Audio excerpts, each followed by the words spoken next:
Testing.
On a cloudy day from Red Wilson Field, we've got game number 26 of the Cape Cod Baseball League season. Dan Shalam with you alongside Adam Hipsky as the 8-17 Wareham Gatemen visit the 24-1 YD Red Sox. Cato Leary, the man from Florida State, on the mound as the leadoff man for Wareham. RJ Hamilton steps into the right-handed batter's box, and we are ready to go for baseball here from YD. First pitch runs in for ball one.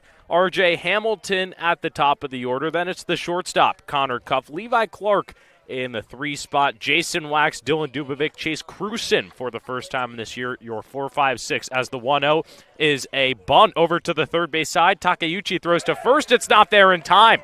A drag bunt from RJ Hamilton gets him aboard. He keeps the hot streak going. That's now hits in 12 of the last 13 for RJ. Just to round out the lineup, Tony Lira, Foster Apple, and Noah Sheffield is the starting 9 today for Ryan Smythe. Great start for RJ Hamilton, keeping the YD defense off balance. They attack. Hamilton's speed. It's going to be a tough play for Takeuchi. Leadoff man aboard for the Gatemen. And now it's Connor Cuff stepping into the box, who had a productive day yesterday, was 1 for 4 with an RBI. He drove in Hamilton back in the first to put Wareham up 1-0 in what was a 6-2 victory over Orleans. First pitch here from O'Leary finds the zone for strike one. O'Leary, the 6'4", 197-pounder from Florida State, who made 18 appearances without a start this past season for the Seminoles, over 20 innings, a 6.75 ERA. The 0-1 pitch misses down low for ball one. Right on left here, O'Leary tossing from the right side with Cuff in the lefty batter's box. Hamilton over at first, a speedy guy. Has 10 stolen bags this year, which leads the Gatemen. He will definitely be looking to get going at some point in this count.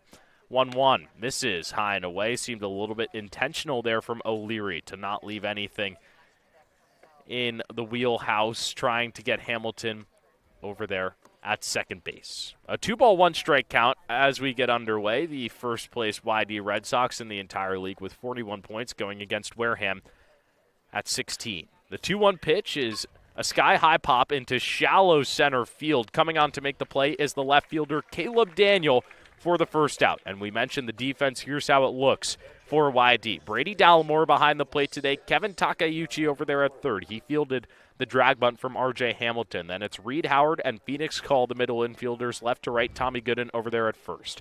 Left to right in the outfield, Caleb Daniel, Brock Kettleson, and Jake Souders. This a very consistent starting 9 for YD, and it's proved to be successful. The Red Sox becoming the first team in the league to hit 20 wins yesterday with a victory 7-3 over Chatham. So after the fly out into left field from Connor Cuff, it's Levi Clark in the righty batter's box. First time that he's played in a couple days' time, had a scheduled off day yesterday. Hamilton goes over, the pitch is high and away, the throw down in time. It was perfectly executed from Brady Dallimore. He called the pitch upstairs. It was a fastball he was ready to throw and nabs Hamilton. Yeah, and Hamilton thought he had the timing down, waited an at-bat with Cuff, and then tried to pounce early. But Dallimore, an excellent throw, well placed, right on the money. And no base runners anymore for the Gatemen. Kind of felt like YD was anticipating that was going to happen at some point. Now the 1-0 pitch in there, 4-1. Just the second time this season that Hamilton has been caught stealing. Was 10 for 11 up to that point. 1 ball and 1 strike here on Clark, who is riding an 0 for 14 streak coming into this game. Runs in on the hands, 2 balls and 1 strike. A very hazy, cloudy day. Here at YD, you can not even see the sun. Full overcast with about a 76-degree temp at the start of first pitch. 2-1 is grounded foul on the third base side. 2 balls and 2 strikes as Cato Leary looks for a 1-2-3 inning and to face the minimum here in the top half of the first. A little bit of help from his defense goes a long way. Leadoff single, and now can pitch with no worries whatsoever.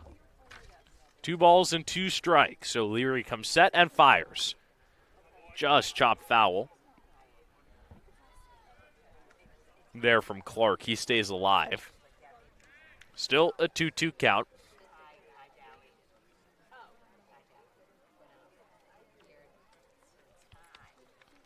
Here's the pitch.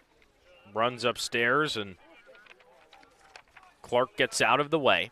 The first inning has been a spot that Wareham has really liked over the last few games. They have scored in the first inning in 4 straight games. Looking to keep that. Here's the payoff. It's crushed into center field by Clark. Going back is the center fielder, Kettleson. He goes up against the wall and makes the catch. Steals extra bases from Levi Clark as he smashes up against the center field wall. And Cato Leary puts up a 1-2-3 inning here in the top half of the first with YD coming to bat here on Cape League TV. Hey Gatemen fans, give it up for a hometown MVP, Harvey Waste and Recycling. Just like the Gatemen clean up on the field, Harvey keeps our communities clean every day. Big hits, clean streets, and reliable service you can count on. Now that's a winning team. Visit elharveynewbedford.com or call 508-995-0544. Harvey New Bedford, keeping Wareham game ready all season long. Searching for a golf cart, street-legal low-speed vehicle, or utility vehicle? Come visit C2 Vehicles in Wareham or online at c2vehicles.com. Trusted across the South Coast, Cape and Island since 1978, C2 Vehicles has the ride for work, play, and everything in between. Broken PS5 or Xbox? A+ Repair specializes in all repairs, including game consoles, computers, smartphones, and tablets. Walk-ins are welcome, and most repairs are done in less than an hour. 508-962-2394 or aplusrepairs.net for more info. Reed Custom Soils, a subsidiary of the AD Makepeace Company, is New England's most experienced precision soil blender. Reed is the leading provider of lightweight planting soil for green roof installation, stabilized stone dust for nature paths and pedestrian walkways, bioretention and rain garden soils, and specialized soils for athletic fields, including your Spillane Field. To learn more, visit reedcustomsoils.com.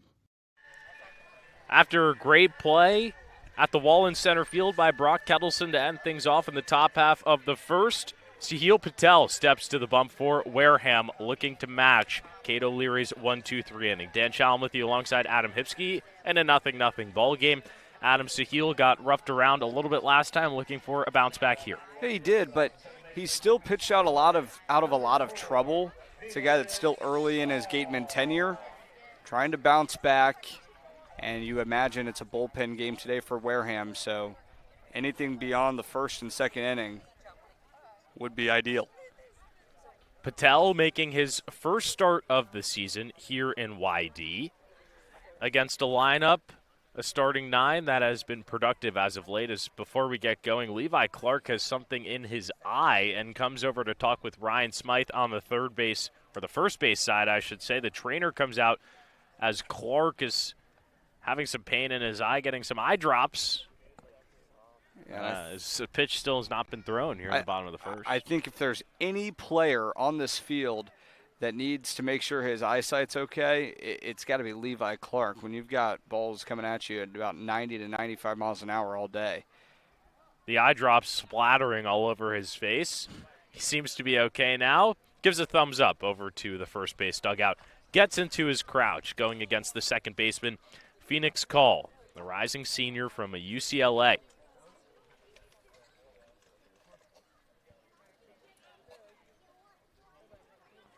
Patel ready. First pitch. In there. 4-1.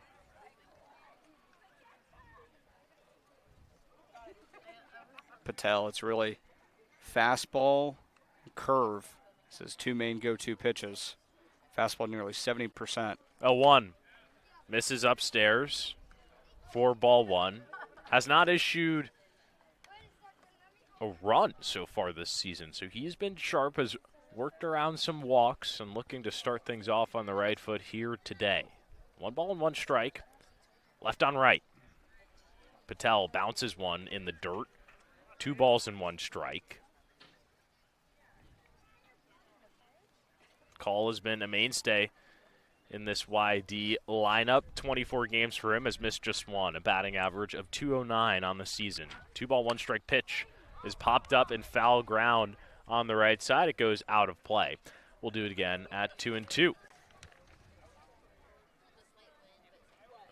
Call, a guy who's been starting to get the bat hot lately. He has a pair of hits in YD's last 2 games, both coming in that leadoff spot, looking to get a leadoff base runner here today.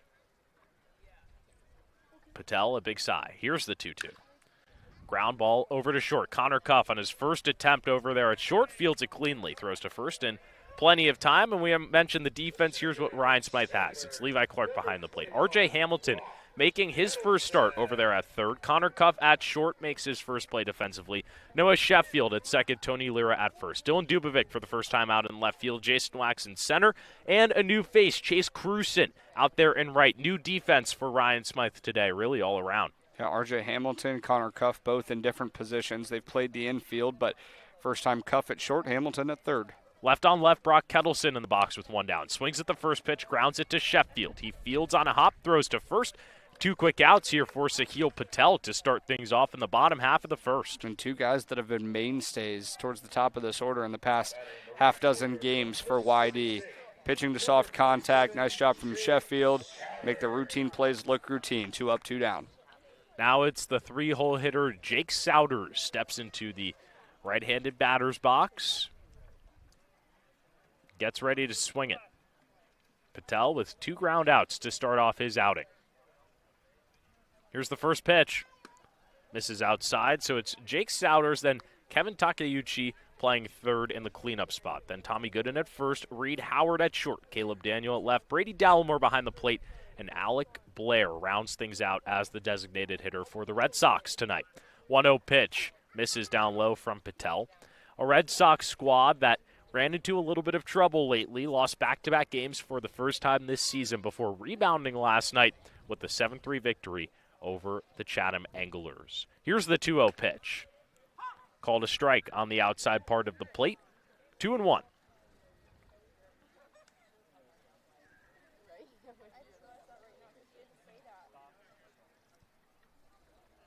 Patel, set, fires. Misses up top. 3 balls and 1 strike against Souders.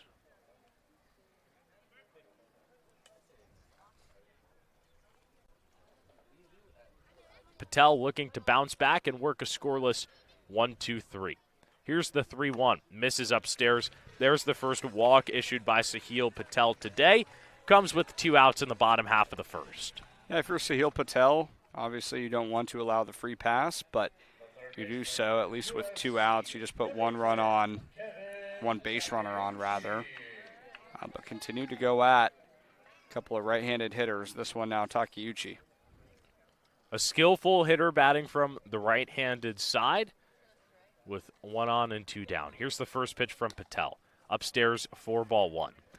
Takeuchi had a great campaign this past season at Southern Cal. 66 games for him with a .314 batting average. 61 RBIs as well with 10 pumps. It was pretty impressive from him. 1-0. Lined out into left field. It drops. Quickly recovered by Dubovic. He throws in to Connor Cuff over there at short, but there's the first hit of the ball game for YD. Comes with 2 down here in the bottom half of the first, and there's runners at first and second. Still a chance to settle in. Now you have a lefty matchup with Tommy Gooden.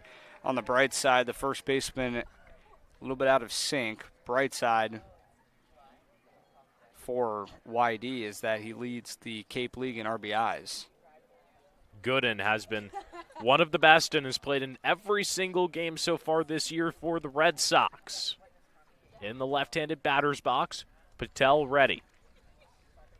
Deals the first pitch. Called a strike on the outside part of the plate. Gooden with 23 hits, the most on YD, tied for 8th in the Cape League. Puts the batting average at 274. 18 RBIs as well, leads the team. Looking for number 19 here. Big breaker from Patel. Misses. 1 ball and 1 strike. Retired the first 2 hitters by way of the ground out, but since then issued a walk and then the single to Takayuchi. Looking to work out of some early trouble. Comes set and a 1 ball, 1 strike count. Here's the pitch.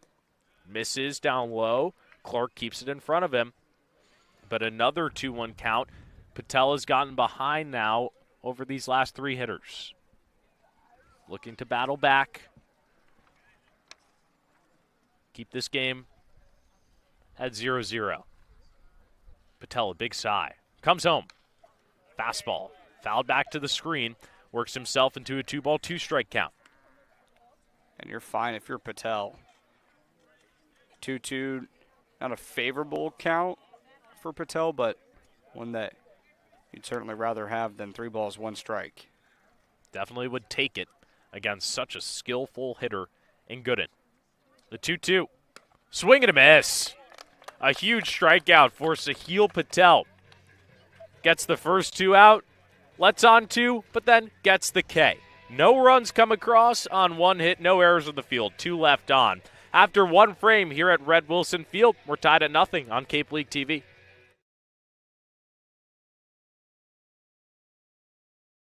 Every child deserves the basics. Gifts to give happen, and you can help. Volunteer, donate, or shop their thrift store Saturdays. Visit giftstogive.org and make a difference today. The Wareham-based AD Makepeace Company, founded in 1854, is North America's largest cranberry grower and a recognized leader in environmentally responsible real estate development and land stewardship. For 172 years, AD Makepeace Company has supported community events and organizations like your Wareham Gatemen. Visit admakepeace.com to learn more. If you or a family member have been hurt at work, don't wait for the insurance company to discontinue your benefits or deny you medical treatment. Get an experienced workers' compensation attorney now before it's too late. The lawyers at Reddy, Kiernan, and McNally LLP have been practicing workers' compensation law for many years and are experts in the field of workers' compensation law. Having the advantage of retaining an attorney early on may make all the difference in your case. Know your rights, be prepared, and contact Reddy, Kiernan, and McNally LLP today. The firm is located at 267 Main Street in Wareham. Reddy, Kiernan, and McNally LLP also have offices in New Bedford and Falmouth. Call 508-295-0286 or visit their website at www.rkmlaw.com. We've hit the top half of the second here at Red Wilson Field. Dan Shalam with you alongside Adam Hipsky. The 3-4-5 hitters, I should say the 4-5-6 due to the plate here for Wareham. You alongside Adam Hipsky. The 3-4-5 hitters, I should say the 4-5-6 due to the plate here for Wareham. I should say the 4-5-6 due to the plate here for Wareham after.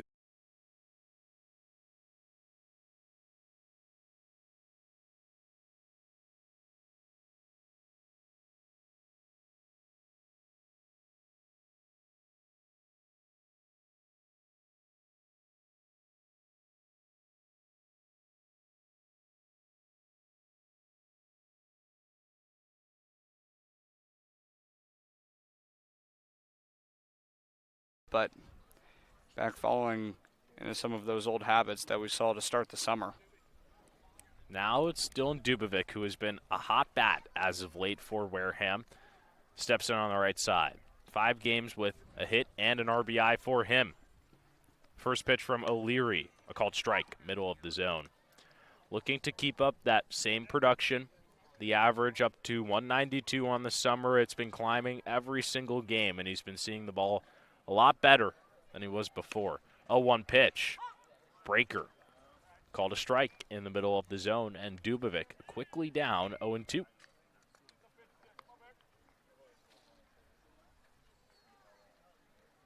Here's the 0-2 pitch.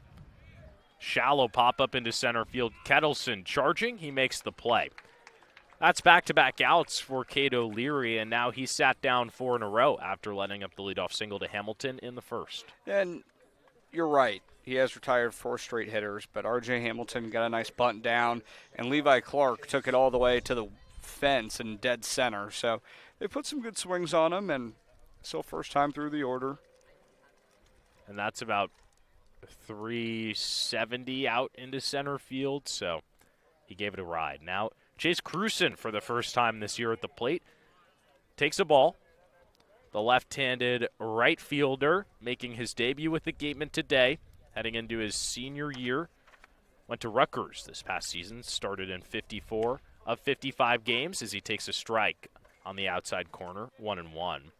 And he batted .264 for the Scarlet Knights, 30 RBIs. Looking to provide that same production here with the Gatemen, 1-1. Cut and a miss, 4-strike 2. Been a lot of guys coming in and out for this team. Cruson, a new addition, more on the way soon. Recently committed to Pitt as well. 1-2 pitch, misses high and away. 2 balls, 2 strikes.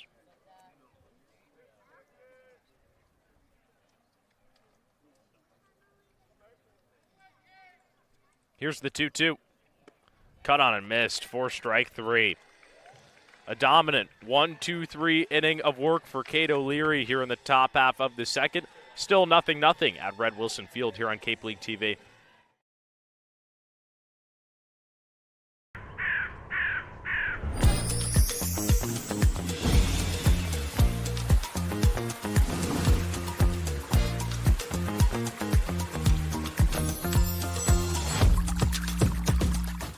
Hey, it's me, Wizzy. Water Whiz is the ultimate vacation. Huge slides, a not-so-lazy river, and more ways to cool off than you can count. Plan ahead and save. Tickets as low as $39.95. Rally your crew and lock in your date. For a good piece of glass, call Abby, located at 3 Tyler Avenue in East Wareham. Call Abby Glass and Locks about getting a free quote for your windows, doors, locks, and other glass needs. Hi, this is Stephen Goulston. Homeowners choose Mario's Roofing because we're fair, honest, and provide quality services. Call Mario's Roofing today for a free estimate. 781-344-2420. Mario's Roofing. We won't soak you to keep you warm. Bottom half of the second here in YD. The sky getting grayer and grayer as we go along. Just started this game about 20 minutes ago, but already getting a little bit darker. It'll be the 6, 7, 8 hitters here for YD in the bottom half of the second. Still going against the starter, Sahil Patel, Reed Howard, Caleb Daniel, and Brady Dallimore. Will be left, right. And Patel looked good to start off that first inning. Got back-to-back ground outs, but then got into a little bit of trouble, worked around it. Got Tommy Gooden, the first baseman who leads this team in RBIs, to strike out. And you certainly understand. Kevin Takeuchi gives him a base hit, allows a walk to Jake Souders, but you battle right back and strike out one of the most dangerous hitters in the Cape League. So Howard steps in, Patel ready on the bump.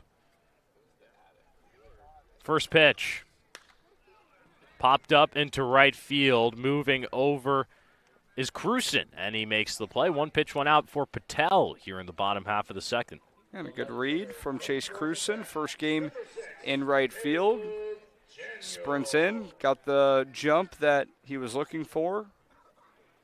Gets the first out. Now it's Caleb Daniel. He's at left field tonight.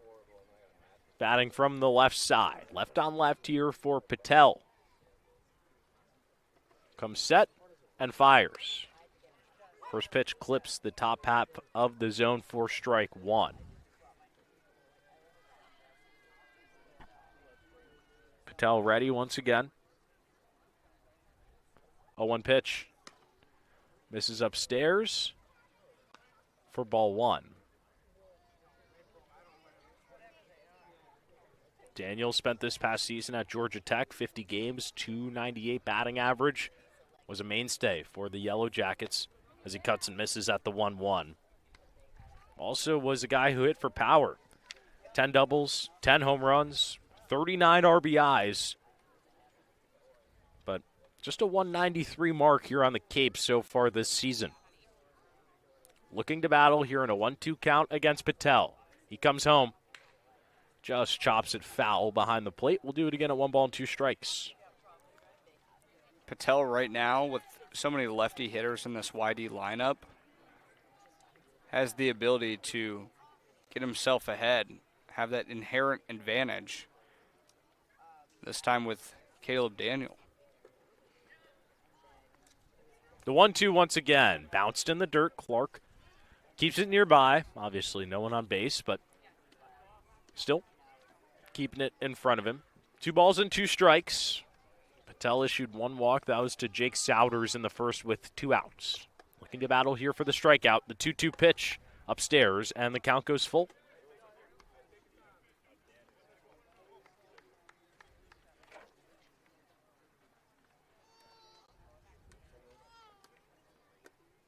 Three balls, 2 strikes with 1 down here in the second. Patel's payoff. Shot out into center field. Wax has got a beat on it. Center's under it and makes the play. 2 outs on 2 flyouts to the outfield for Sahil Patel here in the bottom of the second. And solid job from Sahil Patel. It's been a lot of fastball trying to make YD hitters earn it, and back-to-back flyouts. Now Brady Dallimore steps into the righty batter's box. The rising sophomore at TCU. First pitch from Patel. Nice off-speed. Finds the zone for strike one. Dallimore has been crushing it for the Red Sox. 13 games for him this season. A .333 batting average. Has been all over it. Looking to spark something here with 2 outs. 0-1. Misses outside. 1 ball, 1 strike. Patel looking to match Cade O'Leary's 1-2-3 inning that he worked in the second. He's only faced the minimum this. Patel's 8th batter. 1-1. Popped out of play on the first base side, and now Patel just a pitch away from back-to-back zeros to start off his outing here tonight.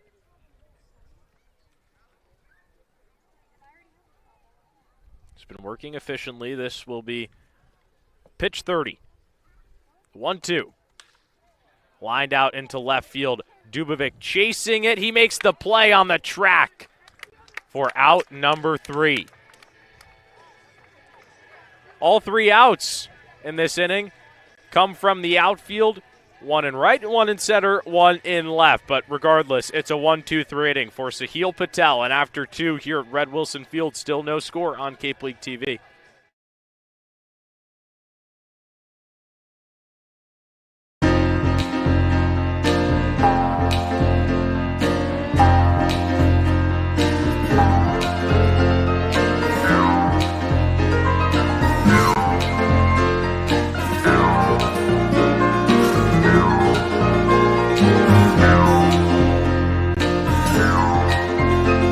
Get your merch at the Wareham Gatemen website and click shop to view our latest merch drops.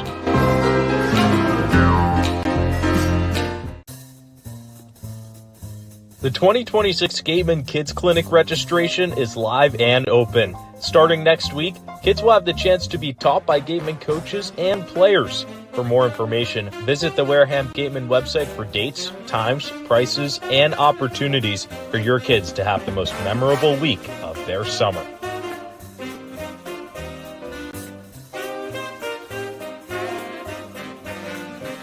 For the Gatemen here in the top half of the third, as they look to strike first in a 0-0 ball game against the YD Red Sox. Dan Shalam with you alongside Adam Hipsky here, Diamond side on the first base side at Red Wilson Field on what is an overcast afternoon turning into the evening. Tony Lira, Foster Apple, and Noah Sheffield due to come to the plate against the starter Cato Leary, who worked a 1-2-3 inning. Back in that second, he's looked dominant, Adam, after that single and the fly out to Levi Clark. Bit of respect because Leary inning. Back in that second, he's looked dominant, Adam, after that single and the fly out to Levi Clark. Bit of respect because Levi Clark sent one all the way out to the warning track, and then also on the first base side. So we'll do it again at 3 balls and 2 strikes as Apple trots back to first. I like it. Try to get the defense out of position. Right now with Gooden holding on Apple. And Phoenix Call, the second baseman, playing closer to the bag. Apple starts to run. Chance to open up that hole on the right side even more. See if Apple goes again. O'Leary set. Apple going. Here's the pitch. Popped out of play behind the plate. Once again by Sheffield. Wareham seems pretty keen on putting Apple into motion here in a full count. Any concerns that was your car? I certainly hope it wasn't. I parked in the second row of cars, so maybe some protection. We'll see, though.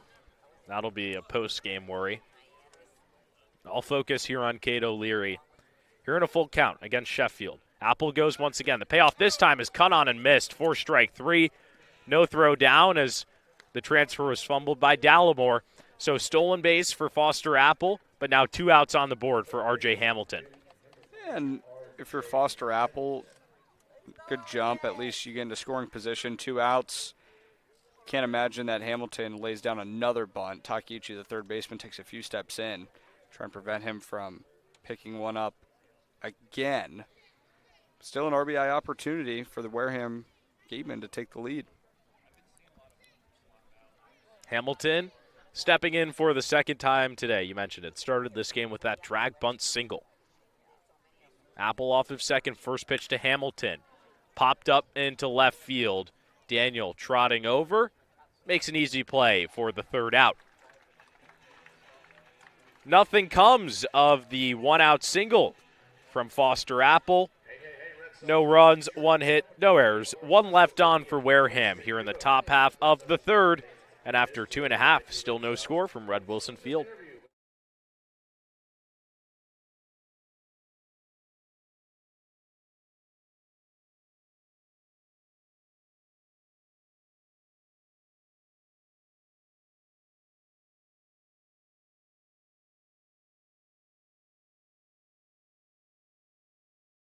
Stands apart by combining the heart of a community-driven credit union with the spirit of an educator. We don't just offer banking.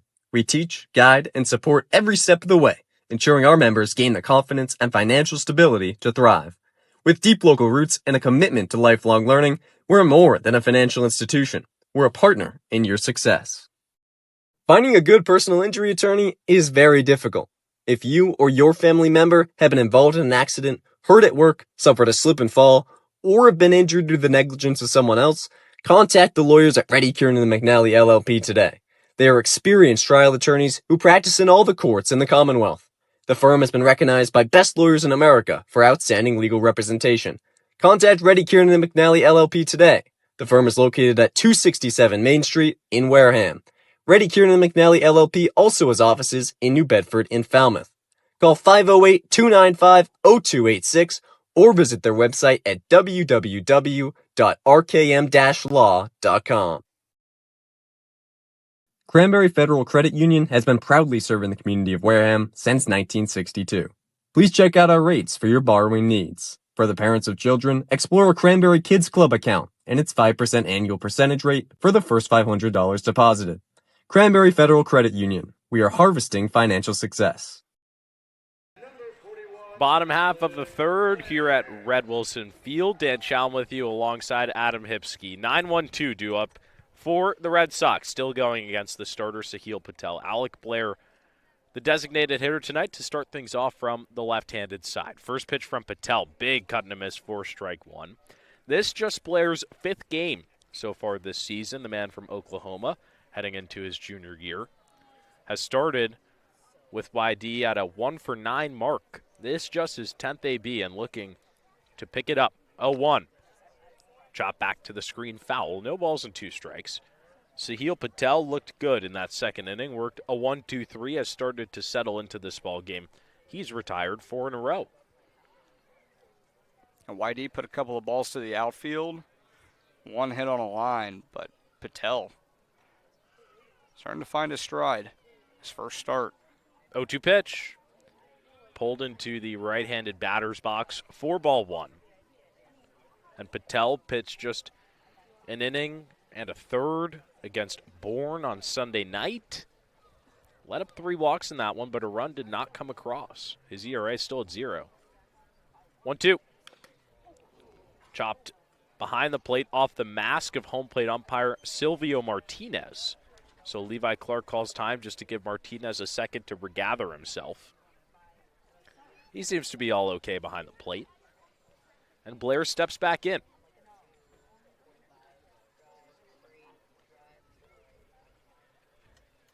Patel gets the sign and comes set. Here's the pitch. Crushed out into right field, but coming in is Cruson, and he makes a running play for the first out.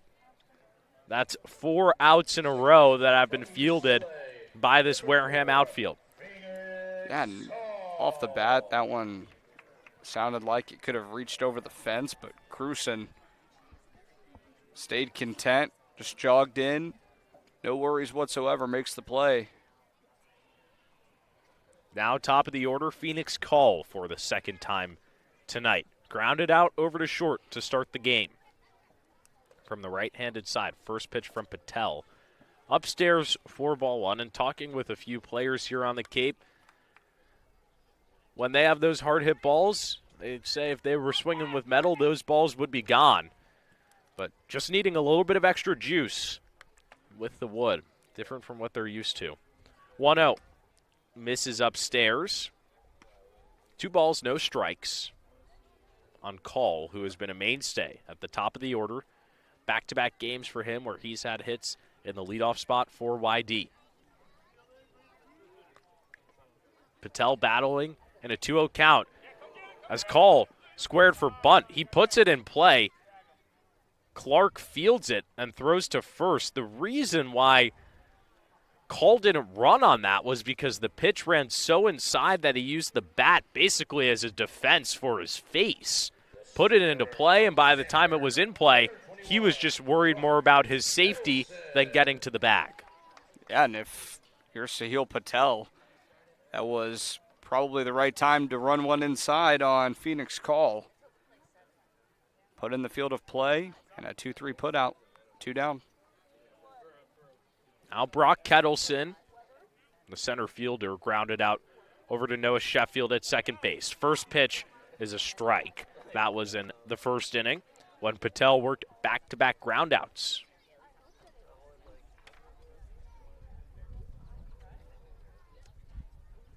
Patel set, working the left on left. Here's the pitch. Cut and a miss from Kettleson. 4 strike 2. Rising sophomore at Stanford. Saw limited action this past season. Batted 154 is more of a pitcher. Pitched 31 2/3 with the 7.39 ERA. 0-2 from Patel as the off-speed pulled across the body down low. So 1 ball and 2 strikes here on Kettleson. Batting .250 this season with the Red Sox. 1-2. High chopper over to Sheffield. He charges, flips over to first in time. And that's how the bottom half of the third ends. 7 in a row retired for CeCe Patel. He has been sharp in this game for Wareham. And after 3, still no score from Red Wilson Field. Hey, Gatemen fans, give it up for a hometown MVP, Harvey Waste and Recycling. Just like the Gatemen clean up on the field, Harvey keeps our communities clean every day. Big hits, clean streets, and reliable service you can count on. Now that's a winning team. Visit elharveynewbedford.com or call 508-995-0544. Harvey New Bedford, keeping Wareham game ready all season long. Searching for a golf cart, street legal low speed vehicle, or utility vehicle? Come visit C2 Vehicles in Wareham or online at c2vehicles.com. Trusted across the South Coast, Cape and Island since 1978, C2 Vehicles has the ride for work, play, and everything in between. Broken PS5 or Xbox? A Plus Repair specializes in all repairs, including game consoles, computers, smartphones, and tablets. Walk-ins are welcome, and most repairs are done in less than an hour. 508-962-2394 or aplusrepairs.net for more info. Reed Custom Soils, a subsidiary of the AD Makepeace Company, is New England's most experienced precision soil blender. Reed is the leading provider of lightweight planting soil for green roof installation, stabilized stone dust for nature paths and pedestrian walkways, bioretention and rain garden soils, and specialized soils for athletic fields, including your Spillane Field.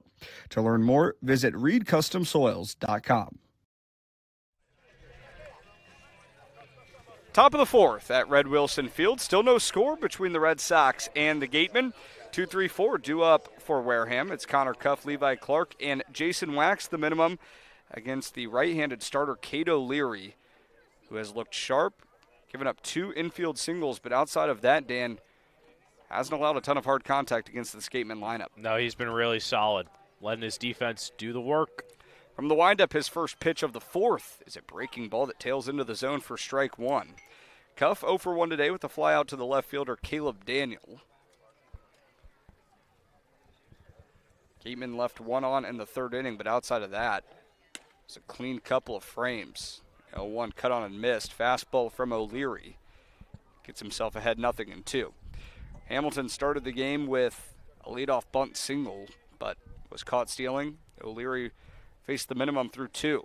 The 0-2 pitch is swung on, hit on a hop to the second baseman Cole. He gloves, gets to his feet, throws to first in time.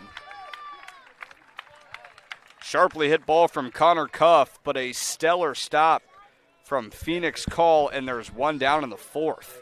Yeah, that was nasty right there. He goes down to a knee on the backhand and then goes cross body for the out. Really good play and stole a base hit away from Connor Cuff right there. Now the right-handed Levi Clark digs in. Right on right. So Leary sets, delivers. Cut on and missed. Leary goes to the cutter. She throws the cutter more often than the fastball. Cutter sits 86 to 89, fastball low 90s, touches 94. The 0-1, up and in. Curveball works the count to 1-1.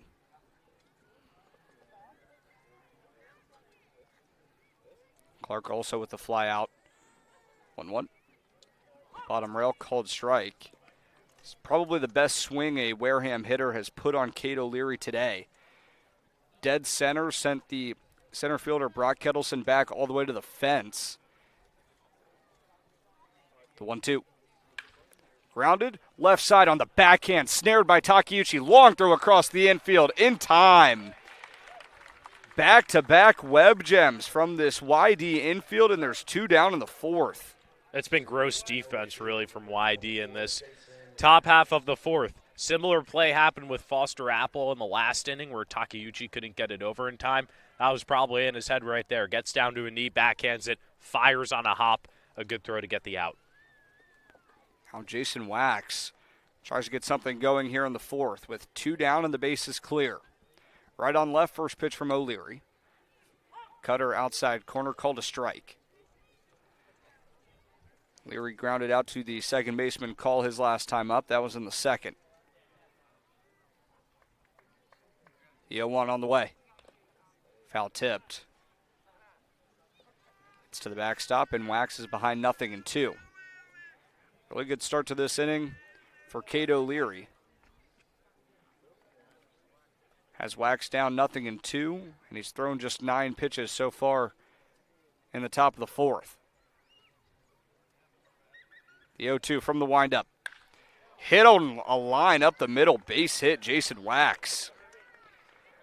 Rocketed off the bat of the center fielder, and Wareham has a 2-out single in the top of the 4th. That thing was smoked, and O'Leary had to crouch down to try and get out of the way on the mound because it was just a bullet hit right up where it came from. Really nice piece of hitting from Wax. So after Connor Cuff and Levi Clark put 2 good swings that Whitey turned away with excellent defensive plays, Wax this time can't leave it up to chance. Line drive up the middle, and now Dylan Dubovic tries to keep the inning going. Right on right with a runner on first. The pitch. Up and in, ball 1.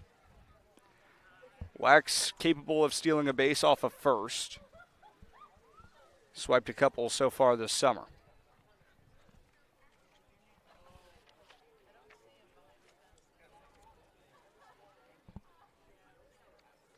The 1-0. Low gets away from Dallimore. Wax takes off for second. He's in without a throw. And with 2 outs and a 2-0 count, Wareham moves the runner into scoring position. Just a nice job there of Wax taking advantage of the pass ball. Cruises over. And that prompts a mound visit and a 2-ball no-strike count with 2 outs. Eric Beatty, the YD pitching coach, comes out of the third base dugout. And Dan Wareham putting together a little bit of a threat late. Certainly, and just really taking advantage of the mistake right there from Dallimore that got by him. And O'Leary seemed a little bit uncomfortable in this count. Obviously going behind 2-0. But if you're him, you still have 2 outs on the board.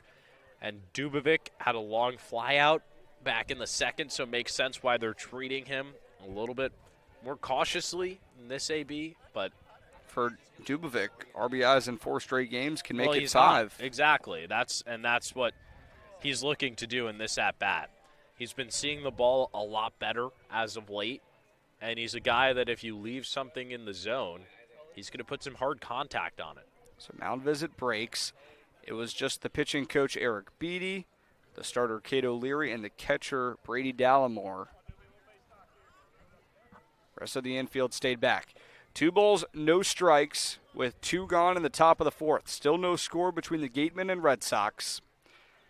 O'Leary tries to get out of this jam, keep it scoreless here at Red Wilson Field. The 2-0. Outside. Dubovic shakes his head no. Didn't like it all the way, and the count moves to 3 balls and no strikes. And they might just be pitching around him here a little bit. First base open. O'Leary stares in, comes set above the belt. Takes a look at second, goes home. Grounded on a short hop, smothered by Takeuchi. Squares up, throws on to first in time to retire the side. Takeuchi feeling himself at the hot corner, takes 2 scorching short hops and puts away Wareham hitters. We're through 3.5 at Red Wilson Field. Still no score between the Gatemen and Red Sox. Every child deserves the basics. Gifts to Give is making that happen, and you can help. Volunteer, donate, or shop their thrift store Saturdays. Visit giftstogive.org and make a difference today. The Wareham-based AD Makepeace Company, founded in 1854, is North America's largest cranberry grower and a recognized leader in environmentally responsible real estate development and land stewardship. For 172 years, AD Makepeace Company has supported community events and organizations like your Wareham Gatemen. Visit admakepeace.com to learn more. If you or a family member have been hurt at work, don't wait for the insurance company to discontinue your benefits or deny you medical treatment. Get an experienced workers' compensation attorney now before it's too late. The lawyers at Reddy, Kiernan, and McNally LLP have been practicing workers' compensation law for many years and are experts in the field of workers' compensation law. Having the advantage of retaining an attorney early on may make all the difference in your case. Know your rights, be prepared, and contact Reddy, Kiernan, and McNally LLP today. The firm is located at 267 Main Street in Wareham. Reddy, Kiernan, and McNally LLP also have offices in New Bedford and Falmouth. Call 508-295-0286 or visit their website at www.rkmlaw.com. No score at Red Wilson Field as we've hit the bottom of the fourth. Between YD and Wareham, with Dan Shalam, I'm Adam Hipsky. 3-4-5 due up for the Red Sox. Jake Souders, Kevin Takeuchi, and Tommy Gooden against the lefty starter Sahil Patel. It'll be left on right. Patel into the windup. First pitch to Souders. Fastball up and away for ball one. Patel in his third appearance of the summer, first start. He's looked really good here in his second trip through the order. Souders drew a walk against Patel first time around. He swings at the 1-0 and skies it foul left side. Curling beyond the netting for strike one. That ball was roped. He was just ahead of it. Wareham started to put some good swings last half inning against the starter Cato Leary. Couldn't scratch one across, though. The 1-1. Cut on and missed. Fastball outer third from Patel. He gets ahead 1-2. Patel enters the inning, having retired 7 straight Red Sox hitters. Patel from the belt, winds and fires. Up and away, 2 balls and 2 strikes.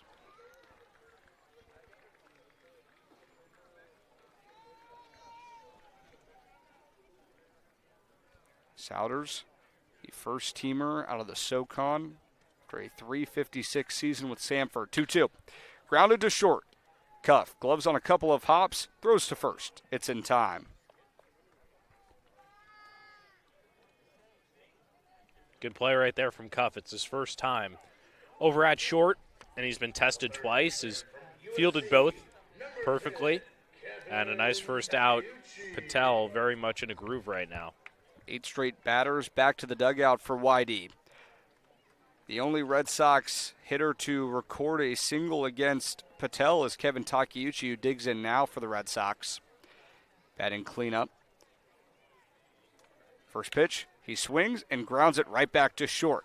Cuff rifles over, and it's in time. Back-to-back 6-3 putouts, and Patel still hasn't hit 50 pitches. There's 2 down in the fourth. And he's retired 9 in a row.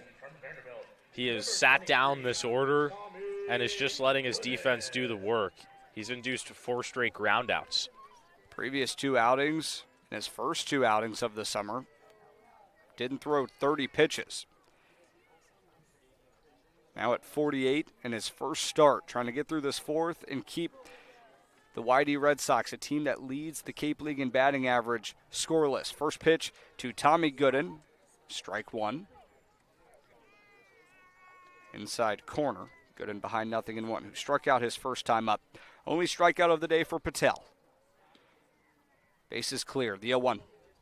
Cut on and missed. Gooden goes fishing below the zone.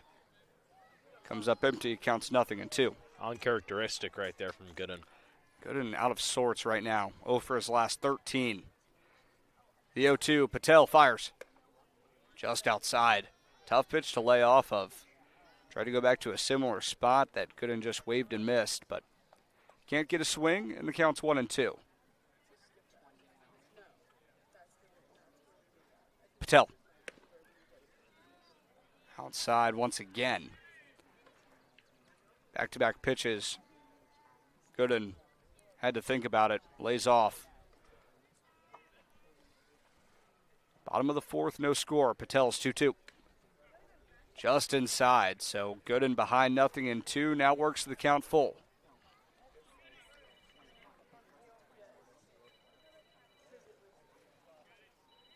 Patel trying to retire 10 straight. The payoff. Flied out into deep left field. Dubovic on the run over the shoulder. Did he make the grab? Yes, he did. Defense has stole the show at Red Wilson Field. A fly out to Dylan Dubovic, and there's still no score between YD and Wareham. We head to the top of the fifth. 6, 7, 8 due up for the Gatemen.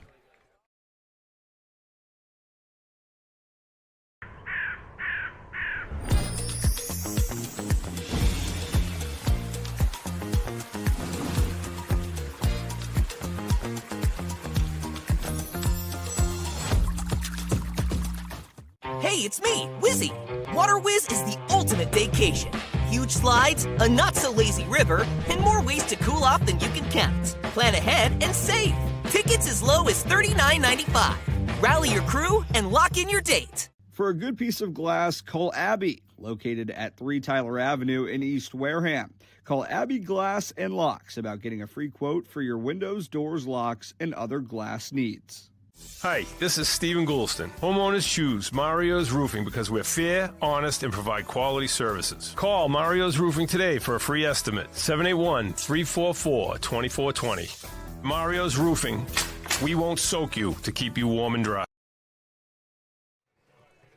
Top of the fifth at Red Wilson Field. No score between the visiting Gatemen and the home Red Sox. Wareham currently dead last in the West, facing the first team to get to 20 wins across the entire Cape League in YD.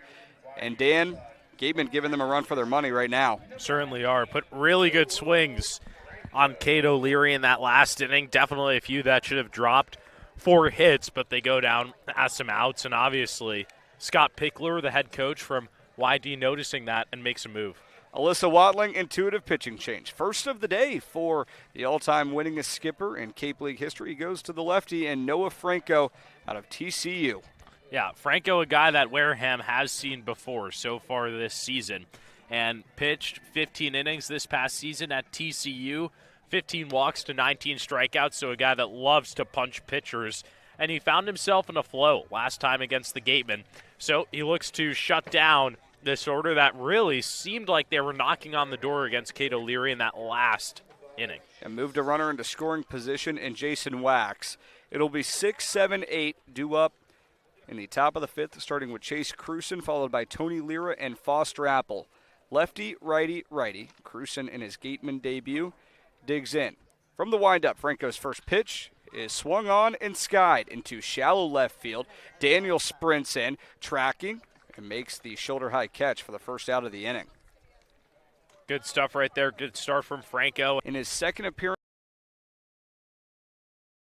this summer against the Gatemen, tossed just an inning. That was back on July 8th at Spillane. Gave up a hit, 1 earned run, a walk, and a strikeout. Came away with a hold. He fires his first pitch to Tony Lira. It misses downstairs for ball 1. We'll get you the starter Cato Leary's final line. The starter out of Florida State went 4 innings, allowed 3 hits, no runs, no walks, and 3 strikeouts. The 1-0. Below the zone, 2 balls and no strikes. Franco goes to the fastball.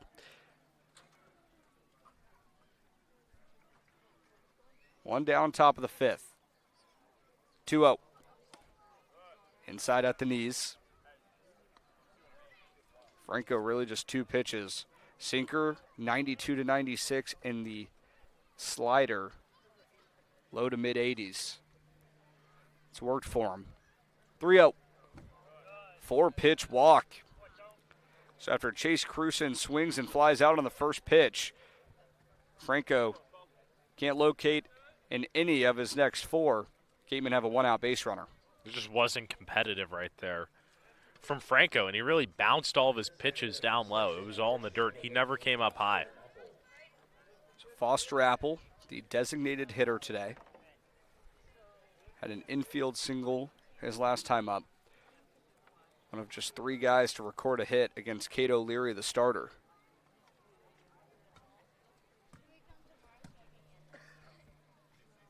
First pitch, cut on and missed. Lira not much of a base-stealing threat, being held on by Tommy Gooden at first.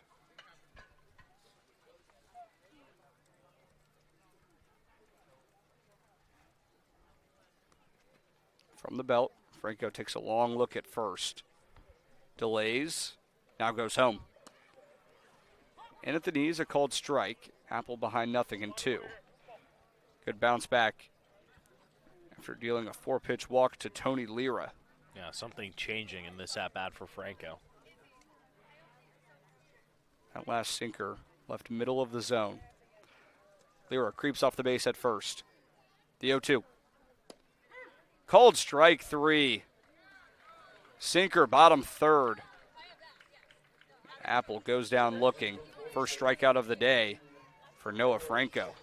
Yeah, 3 pitches as well. Not Apple's best at-bat, and shaking his head as he goes back to the dugout, not satisfied. It's now the 9th hitting Noah Sheffield, second baseman on his way to Michigan. Trying to extend this inning, crack the scoreboard for the first time today. First pitch, left on right. Inside corner, called a strike. Top of the order on deck for Wareham if the Gatemen can get there.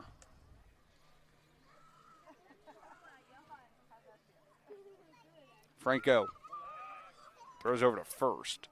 Lira back standing.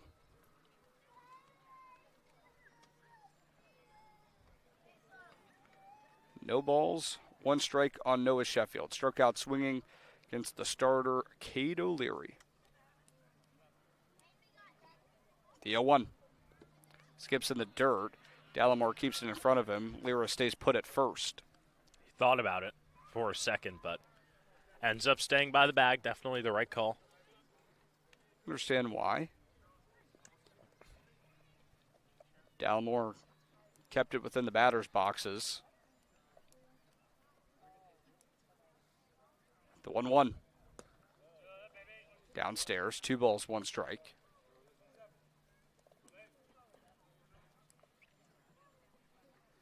No score between the Gatemen and Red Sox. Top of the 5th. Wareham trying to avoid a season series sweep from YD. The 2-1. This is low. Sheffield ahead in the count, 3 balls, 1 strike. And that's been the spot where Franco struggled against Lira to issue the walk. Same thing here, just trying to go at the bottom half of the zone against these righties. Lira still the lone base runner for the Gatemen. Off of first, being held on by Gooden. The 3-1. Inside, 5-pitch walk. Second one issued this inning by Noah Franco. First out of the pen for the Red Sox. And for the first time today, the Gatemen have 2 aboard. And he had 2 walks last time against Wareham. A walk based on balls and 1 hit by pitch. So he was a little bit out of control. That hit by pitch actually came against R.J. Hamilton, and then Levi Clark had an RBI single to profit off of those. So Wareham trying to do a similar thing here on the road. Yeah, it's R.J. Hamilton that digs in now. Left on right with runners on first and second. 2 away, top of the 5th. Franco sets and deals. Misses inside, gets away from Dallimore. Lira takes off, throw to third, gets away from Takeuchi into left field. Lira sprints in. The throw is cut off, and Tony Lira sprints all the way around, and Wareham is on the board first. A couple of throws from this Red Sox defense that skip away, and the Gatemen are on the board 1-0. That's all self-inflicted for YD here in this top half of the 5th. A pair of walks, a couple of balls that have gotten by Dallimore, an unnecessary throw there, pulls it into the outfield, makes it easy, and now a base hit here for Hamilton makes this game 2-0. It's 1 ball, no strikes on R.J. Hamilton. Runner on third, 2 away.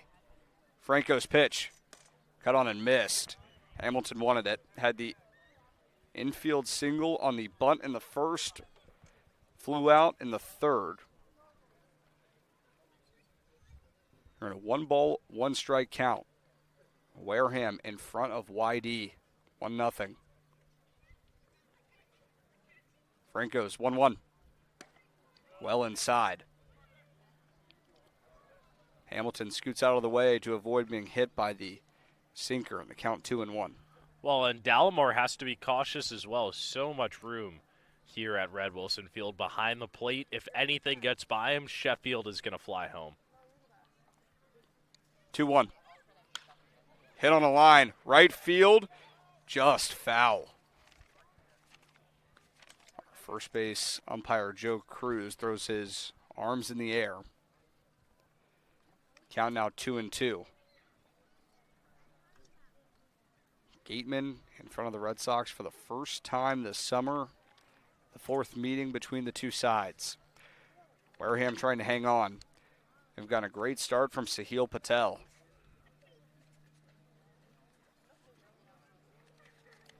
Hamilton trying to pad this lead. Right now 1-0, a runner on third. 2-2 with 2 away. Franco fires. Grounded, left side. Takeuchi gloves on the spin, turns and fires. And it's in time to retire R.J. Hamilton, but not before. Wareham cashes in on a couple of walks from Noah Franco. First arm out of the pen, and the Gatemen have a 1-0 lead. Halfway home at Red Wilson Field, it's Wareham 1, Whitey 0.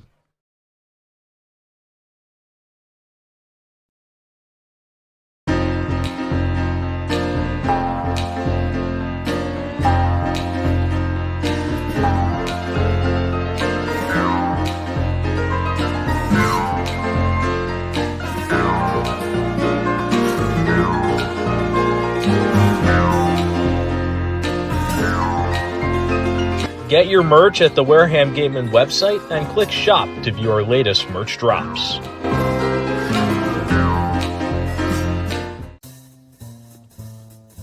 The 2026 Gatemen Kids Clinic registration is live and open. Starting next week, kids will have the chance to be taught by Gatemen coaches and players. For more information, visit the Wareham Gatemen website for dates, times, prices, and opportunities for your kids to have the most memorable week of their summer.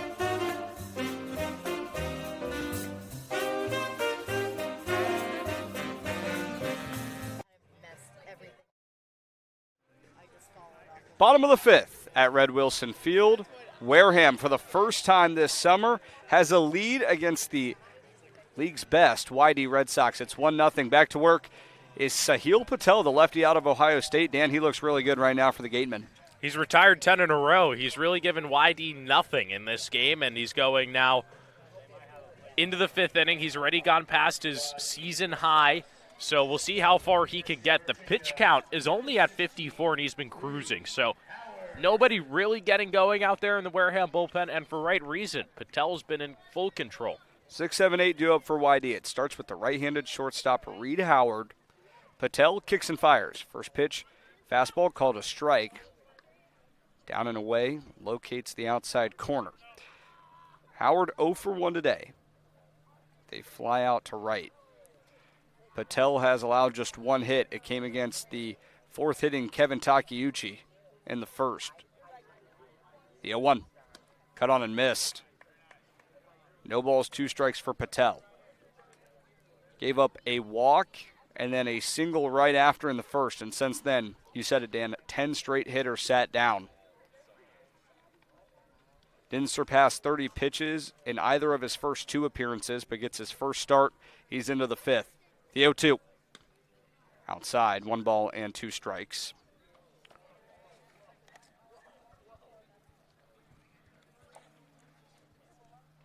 Leadoff guy in the bottom of the fifth. Howard trying to give YD its first leadoff base runner of the day. The 1-2. Swing and a miss. Sahil Patel gets him to chase below the bottom rail. His second strikeout of the game. And there's one down in the fifth. 11 straight sat down from Sahil Patel. It's just gross right now. He's been taking advantage of these right-handed hitters by switching up his timing and the pitch mix, and now he gets to go against a lefty in Caleb Daniel. It doesn't matter if it's been left, right, whatever. He's been on it. So now it's left on left. First pitch to Caleb Daniel is tapped foul. Into the screen behind home plate. 0-1.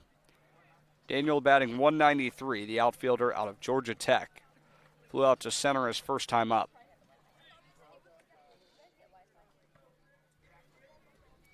Bases clear, bottom of the fifth. The 0-1. Just outside. 1 ball, 1 strike. A cloudy day here at Red Wilson Field. No lights at YD. There's been a couple times games have been called due to darkness. Trying to get a full 9 in, but not looking likely. The 1-1. Strike called. outer third, and Patel ahead in the count once again, 1-2.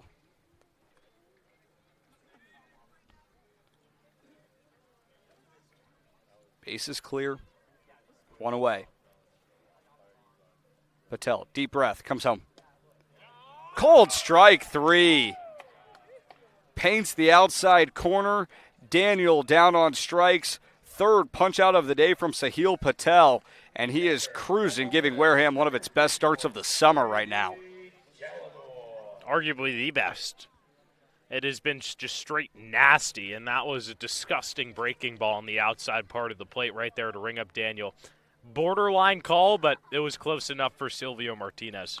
First pitch to Brady Dallimore, fastball up and away. It's one thing to do what he's doing and retiring the hitters in a row that he's done, but he's doing so against a YD lineup that leads the Cape League in batting average and runs per game.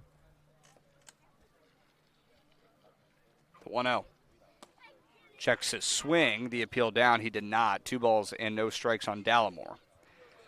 He lined out to the left fielder Dylan Dubovic his last time up.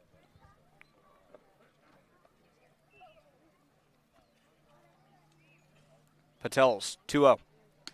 Up and away. 3 balls and no strikes. Dallimore in and out of the transfer portal. Just finished up a season with TCU. Has already announced his intentions to transfer into the SEC with Ole Miss. Patel, 3-0. Called a strike, middle. Count 3-1. Patel trying to continue the streak that he's gone on. 12 straight hitters retired. Danger of losing this one, though. 3-1. Misses low. Second walk of the day from Sahil Patel. YD has its first base runner since the first inning. But he still battled back there, made it tough, and that miss was just at the bottom half of the zone. And you get to go against the 9-hole hitter. So low-pressure situation here for Sahil Patel, but Levi Clark still coming out onto the mound wanting to talk things over as R.J. Hamilton joins them from third base. Jake Schweitzer is up and throwing for the Gatemen. To the right of the foul pole in right field. As the trio meets atop the mound, and our home plate umpire Silvio Martinez out to break it up.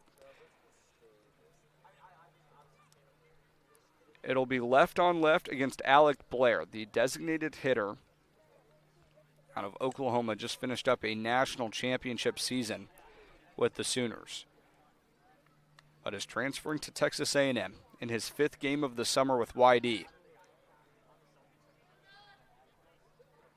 Patel looks in. Time called. Silvio Martinez asking for the pitch clock to be reset. Runner on first in Dallimore. Short lead being held on by Lira. Left on left. First pitch. Outer third, called a strike. Fastball from Patel. He gets ahead in the count. Gatemen with a 1-0 lead at bottom of the 5th. First time through 4 games that Wareham's been in front of YD. The 0-1. Cut on and missed. Patel, after the short mound visit, gets ahead. No balls, 2 strikes on Alec Blair. Certainly imagine this will be Patel's last inning of the day. This next pitch will be his 70th. Trying to keep it there. The 0-2. Swing and a miss. Sahil Patel works around a 2-out walk and strikes out 3 in the inning. 5 scoreless innings for the lefty out of Ohio State, and Wareham has a 1-0 lead, trying to add on to it as we head to the top of the 6th. 2-3-4 due up for the Gatemen. But first, it's time to check in with the third member of our crew, CeCe. Good afternoon. Good afternoon, Adam. Thanks, guys. Before the game, I asked Gateman pitching Coach Eric Luxus how his day was, and his answer, busy. He dropped off his son at daycare, met up with the team, looked for 2 new pitchers, and now he's here at YD. It's game 26 for the Wareham Gatemen tonight, and this is not the same roster since game 1. Injuries, the transfer portal, pitch limit, and discouragement are all reasons Luxus has explained players leave the Cape mid-season, but he and the coaching staff stay prepared with someone to roll in. Whether pitchers have been here since game 1 or game 21, Luxus said all of them have been open. He taught nearly 12 players a new pitch this summer and told me it's a testament to how open they are to try new things and that they understand why it's important to build versatility and to get looks. Some of his players are quicker to apply skills in the game than others, but he said they've all grown a lot in 1 month. Guys, back to you. Thanks so much, CeCe, and Sahil Patel, a perfect representation of that. In just his 3rd appearance of the summer, 5 innings, has allowed just 1 hit, no runs, and he's given this Wareham offense a chance to extend the lead from 1-0 to further as we've hit the 6th. Certainly. You look for him to just keep going, if he is to keep going in that 6th. Now, TBD on if that happens, but on the offensive side of things, Wareham has put together really good swings over the last 2 innings. The balls just haven't dropped. They've been putting the right at-bats together. Going against a guy in Noah Franco in his 2nd inning of relief, last inning wasn't the cleanest from him, and Wareham scored a run. You look to take advantage of that before he's out of this game because YD is going to have a short leash on him. And right now, certainly, it feels like a defensive slugfest.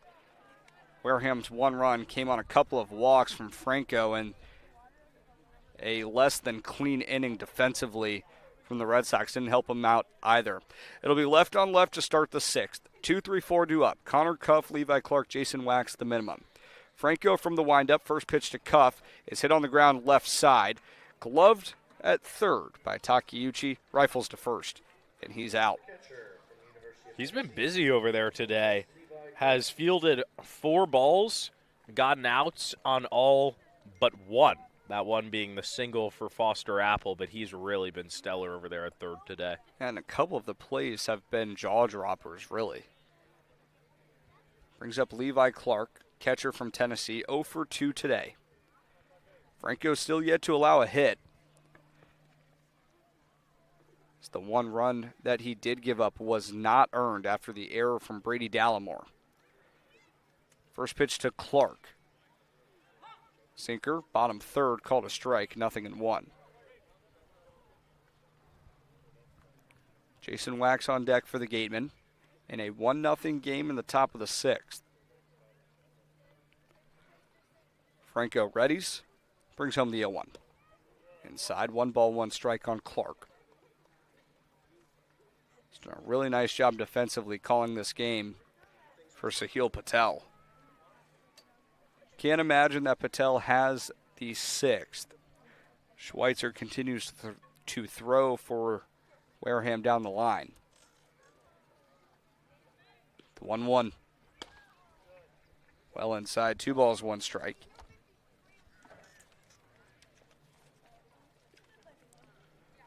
First 4 innings here at YD, completely scoreless. Wareham with just 1 in the top of the 5th.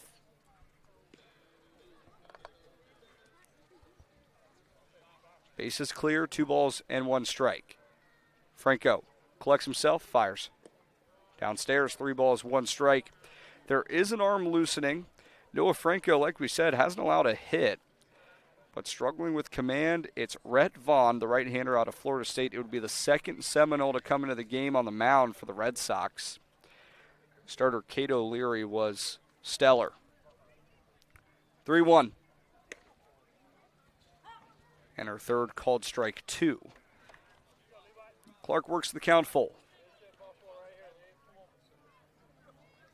Rocketed 1 out to deep center field. Sent Kettleson all the way back to the chain link fence in the deepest part of the park. The payoff.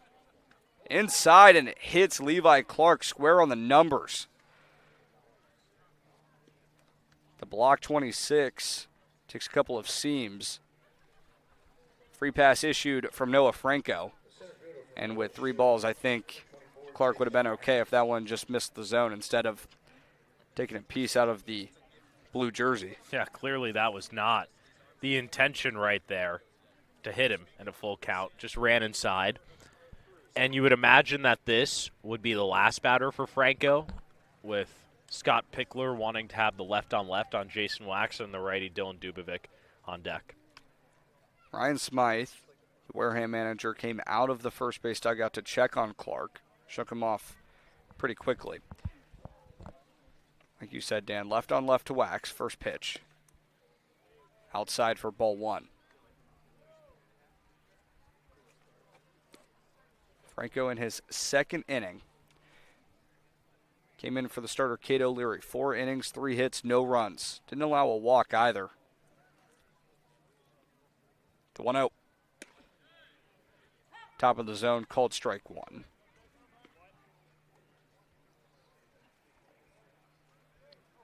Still just one out. Wareham in front, 1-0.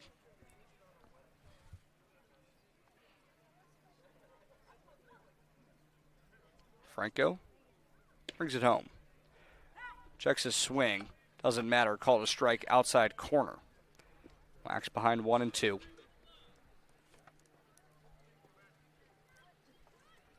Middle infield in double play depth.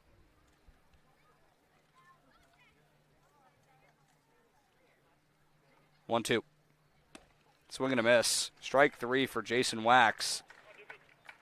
1 for 3 day for the center fielder, and Dylan Dubovic tries to extend the inning for Wareham. Interesting here to keep Franco in the game. Going against Dubovic, who had a really hard hit ball over to Takeuchi back in the 4th, but he made a stellar grab and tossed to first. Be left on right with 2 down in the top of the 6th. Clark paces off the bag at first. The pitch swung on and popped up behind our heads.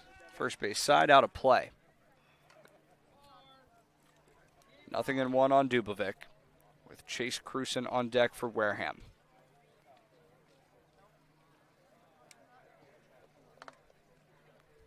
Wareham scored 1 last inning against the reliever Noah Franco. It was unearned after an error in the field for the Red Sox. Throw over to first, and Clark back safely.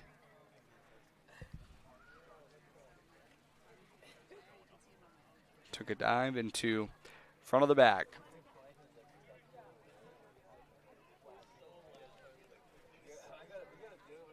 Two down, top 6. Deep breath. Franco's 0-1. Low of the zone for ball 1. Dallimore tried to bring it up to the bottom of the zone. Doesn't get the call, and the count evens a ball and a strike. Dubovic an 0 for 2 day today, but has RBIs in 4 straight. Right now, nobody in scoring position. The 1-1.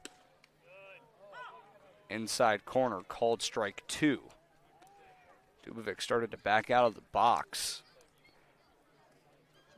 Didn't like it.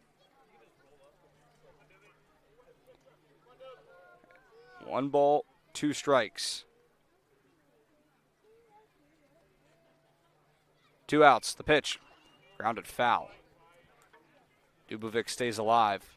Still behind in the count, 1-2. Good job just to fight. Keep battling.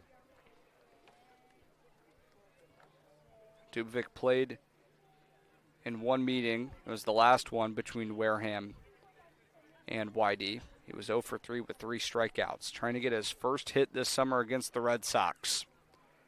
The runner on first. Franco takes a long pause. Now sends home the 1-2, up and away. Levels 2 balls, 2 strikes. Franco, his next pitch will be his 35th of the day. It's the first reliever for the Red Sox with a league-leading 2.46 ERA. Have allowed the fewest runs per game.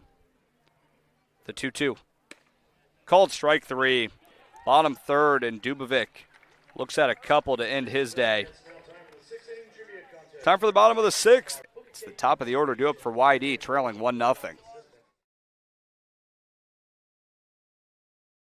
Cranberry Federal Credit Union stands apart by combining the heart of a community-driven credit union with the spirit of an educator. We don't just offer banking. We teach, guide, and support every step of the way, ensuring our members gain the confidence and financial stability to thrive. With deep local roots and a commitment to lifelong learning, we're more than a financial institution. We're a partner in your success. Finding a good personal injury attorney is very difficult. If you or your family member have been involved in an accident, hurt at work, suffered a slip and fall, or have been injured due to the negligence of someone else, contact the lawyers at Reddy Kiernan and McNally LLP today. They are experienced trial attorneys who practice in all the courts in the Commonwealth. The firm has been recognized by Best Lawyers in America for outstanding legal representation. Contact Reddy Kiernan and McNally LLP today. The firm is located at 267 Main Street in Wareham. Reddy Kiernan and McNally LLP also has offices in New Bedford and Falmouth. Call 508-295-0286 or visit their website at www.rkm-law.com. Cranberry Federal Credit Union has been proudly serving the community of Wareham since 1962. Please check out our rates for your borrowing needs. For the parents of children, explore a Cranberry Kids Club account and its 5% annual percentage rate for the first $500 deposited. Cranberry Federal Credit Union. We are harvesting financial success. Bottom of the sixth, Wareham in front of YD 1-0, and that's 0 from the Red Sox, Dan, in large part due to the efforts of the starter Sahil Patel. 5 scoreless, but Ryan Smythe makes his first call to the bullpen. It's an Alyssa Watling intuitive pitching change, and it comes in the form of the 6-foot righty, Jake Schweitzer. Yeah, it was time for Patel after 5 innings of beautiful work, like you mentioned. Schweitzer coming into this game, making now his 9th appearance of the summer with Wareham. Over 15 1/3 so far, a 4.11 ERA. He has let up a run in his past 3 appearances, so he's looking to kind of bounce back here. Has also faced YD once this season. That was 3 innings where he gave up 3 earned runs. It'll be the top of the order due up for YD. Phoenix Cole, Brock Kettleson, and Jake Souders. Righty, lefty, righty, facing the right-handed starter, Schweitzer. It was interesting to see if the Gatemen would go back to a left-hander. Jackson Hoyt available today. One of the lefty arms out of the bullpen for the Gatemen after Sahil Patel, the southpaw, had so much success. Right on right, first pitch of Schweitzer's day. It's a called strike. Bottom of the zone, 0-1. Call 0 for 2 today with a couple of ground outs. The last one came in and jammed right at the hands as he looked to bunt. 0-1, hit on a line up the middle, down for a base hit. Leadoff single for Phoenix Call, and for the first time today, YD has a leadoff man aboard. Well, you and I talk about it a lot with the Wareham side of things. What a huge sigh of relief for YD to finally get into the bullpen and see a new arm. That's not Sahil Patel. And that's just a release there for this YD offense. They've had 1 hit up to this point, all the way back in the first. That's a big one. Patel, 5 innings, allowed just 1 hit. Schweitzer's first batter. YD tallies a hit on him. Throw over to first and call back safely. 6 steals on the summer for Call. Second most on this Red Sox lineup.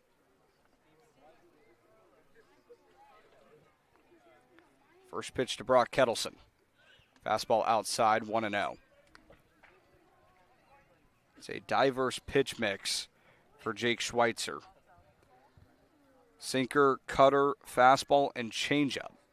Primary 4 and another throw over to first. Call back the head first dive.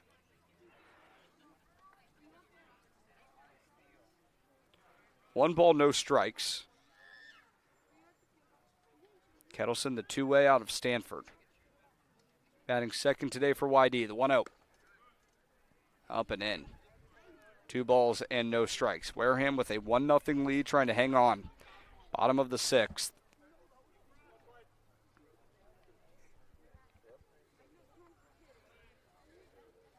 Stares in. Comes to an agreement with Clark. The 2-0. Inside, 3 balls, no strikes.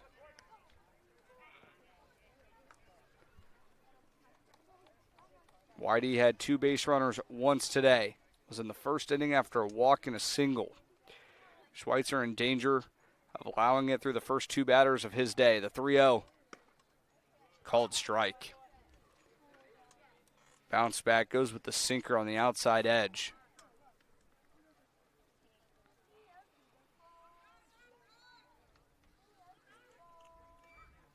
Call off of first. Schweitzer's 3-1. Fouled back. Count runs full. Good battle from both sides here. Schweitzer working, battling back after going down 3-0, and this is a huge at-bat here against Kettleson. You do not want first and second with no one out to Souders. Schweitzer readies. The payoff. Call on the move. Pitch grounded foul. Kicks off the brick backstop. Count remains 3-2. Call trots back to first.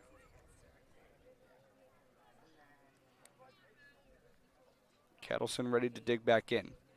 0 for 2 day today. Couple of ground outs to the second baseman, Noah Sheffield, who shaded closer to the bag. Another throw over to first. That time a pinch closer, but call still in safely. Good crowd on hand. An overcast day at Red Wilson Field.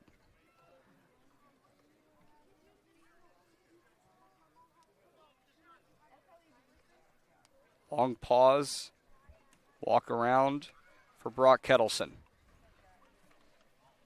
Digs back in. Right on left, the 3-2 from the belt. Pitch misses inside and a walk. Call was on the move, but it doesn't matter. He takes second regardless. Red Sox 2 aboard, nobody out, bottom 6.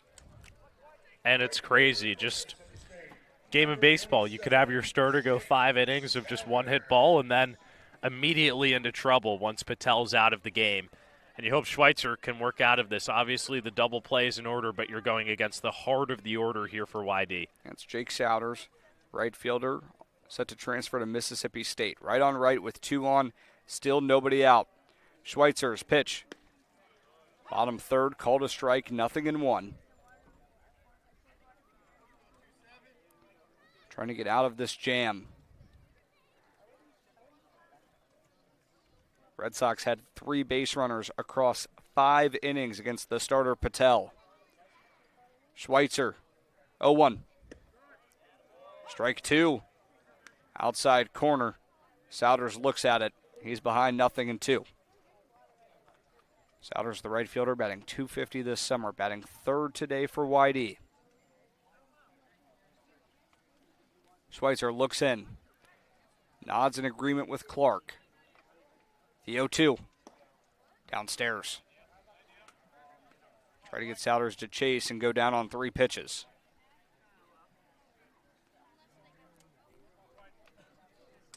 Right-handed hitter. Batting .333 this summer with runners in scoring position. Schweitzer collects himself. The 1-2. Cut on and missed. Massive out for Jake Schweitzer. After back-to-back Red Sox batters reach base, there's 1 down in the bottom of the 6th. You just beat him with the off-speed.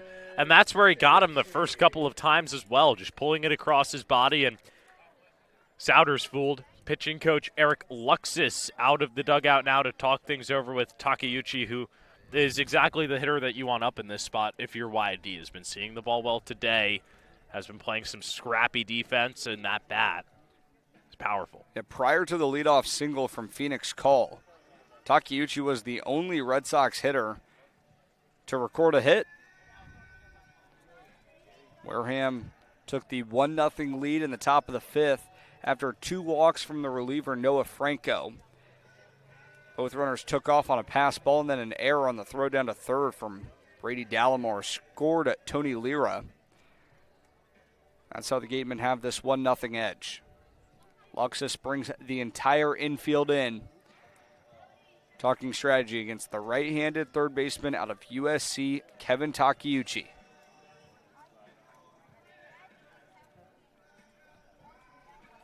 After a fantastic spring with the Trojans. Led USC in RBIs, doubles, and walks. trying to drive in the Red Sox first run of the game. Mound visit breaks. Schweitzer the only one on the mound. Right on right with runners on first and second. One out, a look at second, now goes home. First pitch breaker, downstairs for ball one.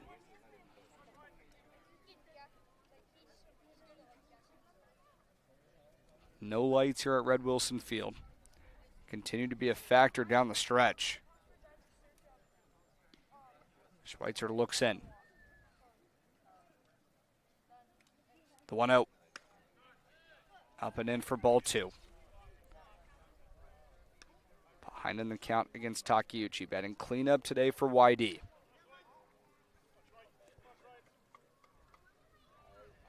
Schweitzer in his first inning of work out of the bullpen for the Gatemen. 2-0. Fouled straight back into the net. Count 2 balls and 1 strike. Patel, 5 innings of no run ball. 2 walks, 4 strikeouts. Still has yet to allow an earned run this summer. 2-1. Hit on a line up the middle. One hop. Gloved by Sheffield. Goes to short for one. The throw on to first in time. Wareham spins a double play and gets out of the inning and holds on to a 1-0 lead. Jake Schweitzer gets some help from his defense. 4-6-3. And we're through 6 at YD. Gatemen in front, 1-0. Hey, Gatemen fans, give it up for a hometown MVP, Harvey Waste and Recycling. Just like the Gatemen clean up on the field, Harvey keeps our communities clean every day. Big hits, clean streets, and reliable service you can count on. Now that's a winning team. Visit elharveynewbedford.com or call 508-995-0544. Harvey New Bedford, keeping Wareham game ready all season long. Searching for a golf cart, street legal low-speed vehicle, or utility vehicle?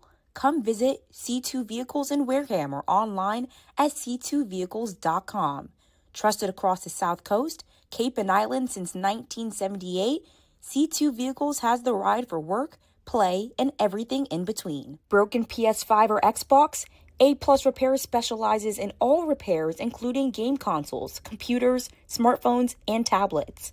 Walk-ins are welcome, and most repairs are done in less than an hour. 508-962-2394 or aplusrepairs.net for more info. Reed Custom Soils, a subsidiary of the AD Makepeace Company, is New England's most experienced precision soil blender. Reed is the leading provider of lightweight planting soil for green roof installation, stabilized stone dust for nature paths and pedestrian walkways, bioretention and rain garden soils, and specialized soils for athletic fields, including your Spillane Field. To learn more, visit reedcustomsoils.com. Top half of the 7th here at Red Wilson Field.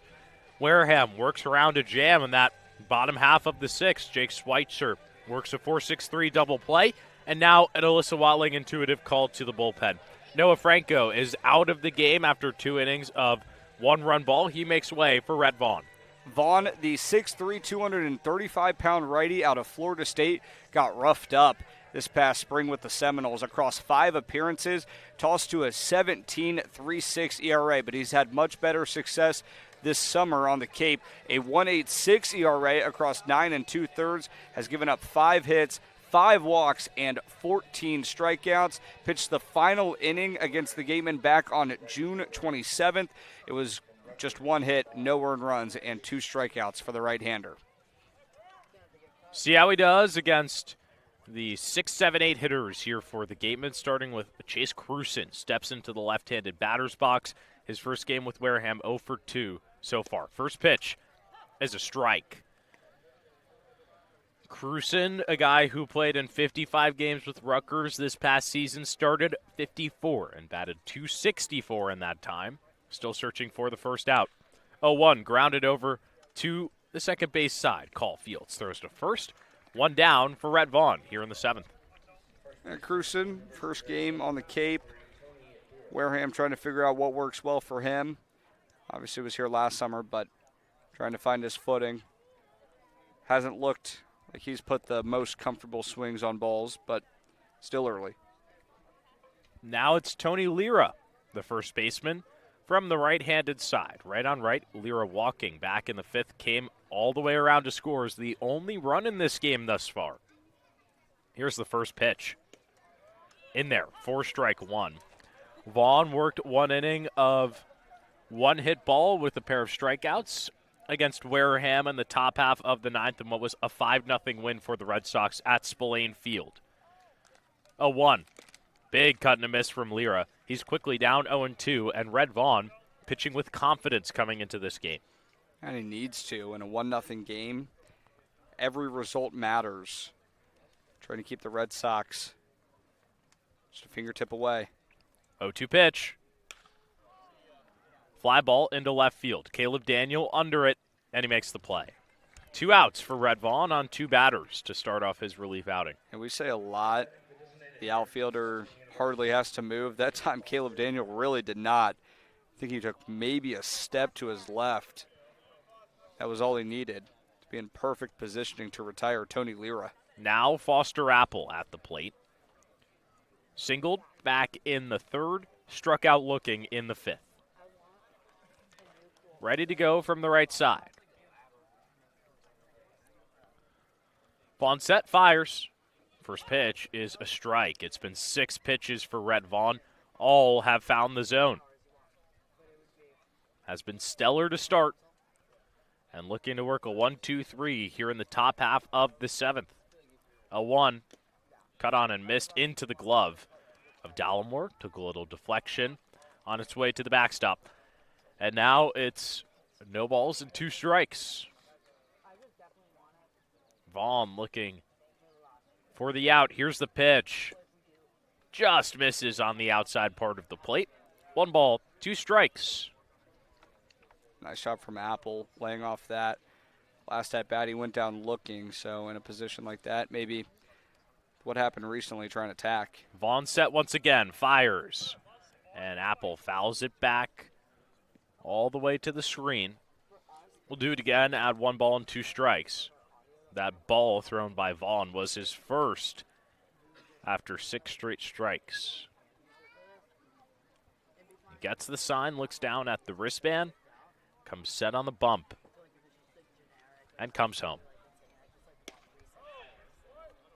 Misses at the top part. 2 balls and 2 strikes.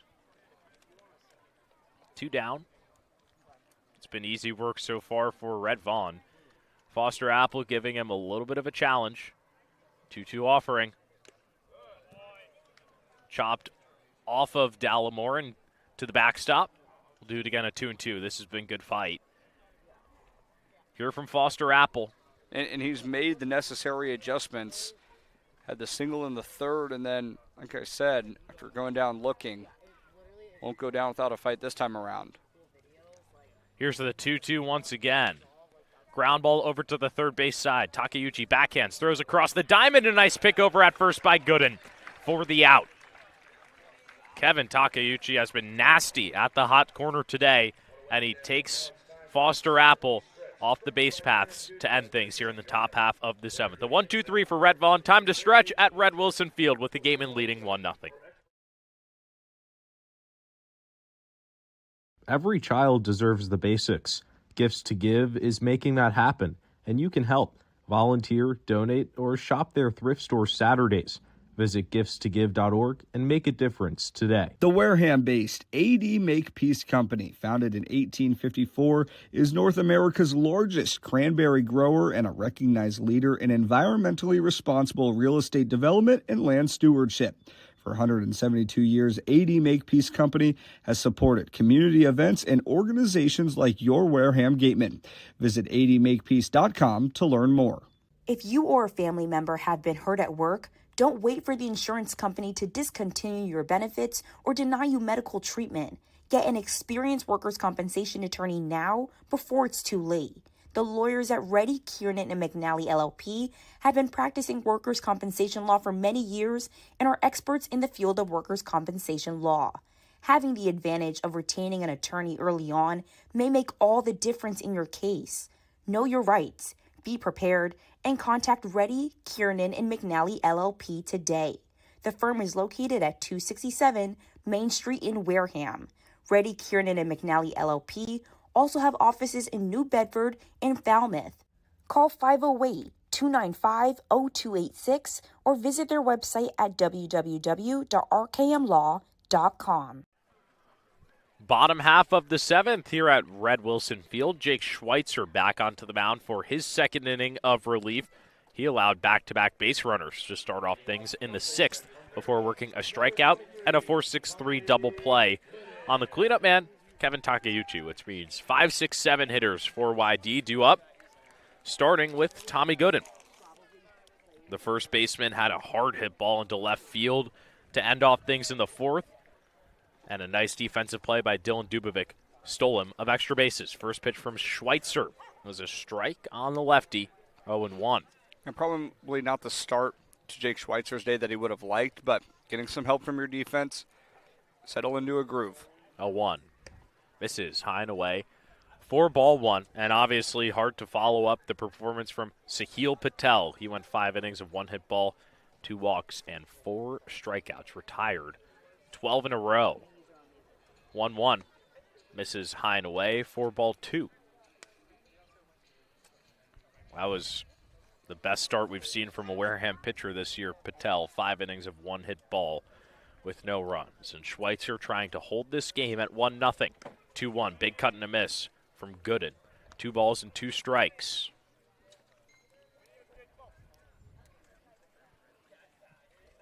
Schweitzer grips the ball in his hand, comes set at the belt with the tan glove, puts it to his chest, winds and fires. Misses outside, and the count goes full. And Levi Clark just making the signal to his pitcher, settle down, settle in. You're in a 3-2 count. You don't want to lose another leadoff base runner and put yourself up against the wall again. Here's the payoff pitch. Misses high and away. 4-4. So YD has the leadoff hitter aboard for back-to-back innings after not having it for the first 5. Listen, if you're Jake Schweitzer, it's probably the most dangerous and capable hitter in the YD lineup that you just walked. Looks like Gooden's day will be done. The pinch runner coming on, Ty Manolfi, to take things over as YD realizing the scenario, they need some speed to try and score this run, and you would think maybe Howard tasked with laying down the bunt here with no one out. And Levi Clark probably the best defensive catcher for Wareham if Manolfi does try to steal a base. Howard is 0 for 2 in this game, and quickly before a pitch is thrown to the righty. A throw over to first to check on Manolfi. Has 1 stolen base this season, but definitely speedier out there than Tommy Gooden. Another throw over to first, and Lira has to hop off the bag to save it from going into right field. Both infielders at the corners in on the grass. Lira holding, but has been moving up to the grass, and Hamilton creeping in. Schweitzer set. Deals the first pitch. Called a strike on the inside part. Howard, a 280 hitter coming into this game. Through 8 games for YD. Looking to provide a spark here. The Red Sox have been held scoreless for 6 innings. 0-1 pitch. Chopped over to short. Cuff flips to Sheffield. He steps on the back, throws to first. Not in time. And that was a little bit confusing right there from Connor Cuff. He had the right of way to take it to the bag at second and throw to first. Instead, he flipped to Sheffield, who wasn't really expecting it, and that allowed Howard to beat out the throw. Yeah, wasn't really expecting it. It's an understatement. Noah Sheffield was flat-footed and not covering the bag. Cuff easily. You say the right of way. I mean, you take one step, and he's on the bag. And instead, Cuff decides to flip to Sheffield. Maybe a little bit of a prisoner of the moment, but still 1 out. Brings up the lefty Caleb Daniel now. First pitch from Schweitzer. Cut and a miss. Going over to second on the play is Howard. And he's tagged out. Nobody expected him to go over to second. He went very late, tried to catch Levi Clark off guard, and Scott Pickler is out of the dugout upset with that call. The pitch prior, when we're all making this big fuss about Connor Cuff not taking the 6-3 double play himself, one pitch later, and there's 2 outs and nobody on the bases. Joseph Giacchio had the best look at it over there. The third base umpire today was shifted over in the second base position, and Pickler is still out there arguing with him on the third base side. Tells him to go back to the dugout. That was a bang-bang play over there at second base. But a nice throw by Clark gets the runner going. So the base is clear now in a no-ball, 1-strike count to Caleb Daniel. And Pickler is still not even in the dugout. He's standing on the exterior rail over there at third base. And he's going to stay there as Schweitzer fires the 0-1. Ground ball to the right side, foul. 0-2. You talk about momentum shifters. That certainly could be one for the Gatemen here in this bottom half of the 7th, and nothing comes of that little kerfuffle over there at second base between Cuff and Sheffield. No balls and 2 strikes. Schweitzer deals. Check swing from Daniel. He did not go around, says third base umpire Joseph Giacchio. It counts 1-2.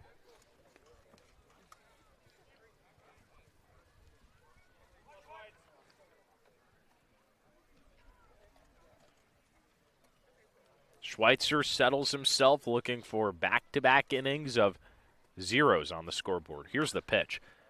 Popped up and foul ground on the third base side. Hamilton moving over to it, makes a running play as the ball ends up in fair territory for the third out. Wasn't the cleanest, but ended up in his glove. And after 7 innings, Wareham is in front, 1-0, looking to add more with the 9-1-2 hitters coming to the plate here on Cape League TV. Hey, Gatemen fans, give it up for a hometown MVP, Harvey Waste and Recycling. Just like the Gatemen clean up on the field, Harvey keeps our communities clean every day. Big hits, clean streets, and reliable service you can count on. Now that's a winning team. Visit elharveynewbedford.com or call 508-995-0544. Harvey New Bedford, keeping Wareham game ready all season long. Searching for a golf cart, street legal low speed vehicle, or utility vehicle? Come visit C2 Vehicles in Wareham or online at c2vehicles.com.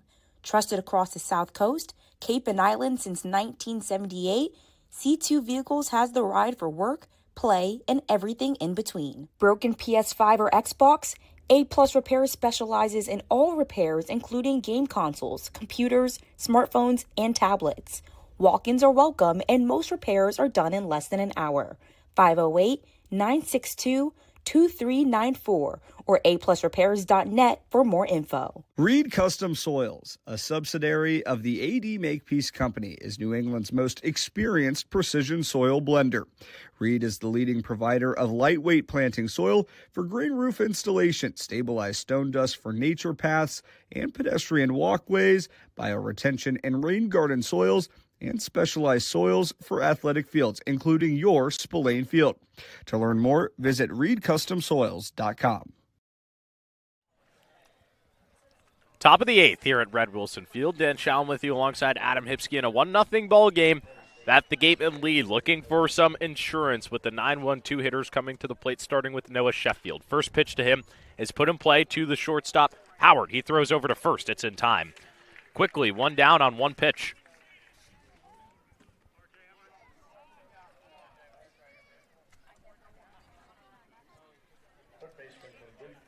Sheffield attacks early against Rhett Vaughn, who continues to just absolutely flood the zone. 13 pitches, 11 strikes. Got away with 1. Armando Briseno comes in at third base, takes over for Kevin Takayuchi, who moves to first after Tommy Gooden is pulled out of the game. That was the change for the pinch runner in the bottom of the 7th. R.J. Hamilton at the plate takes a first pitch strike. Wareham certainly looking for some insurance here. A 1-run lead on the road with the Red Sox. You certainly would like more. Searching for it. Time called by Red Vaughn. And right now you're requiring Jake Schweitzer to be perfect, which is a tough ask. He's gotten some help from his defense. But anything that you can give him can serve you well down the line. Not sure how much they'll try and extend Schweitzer in this game.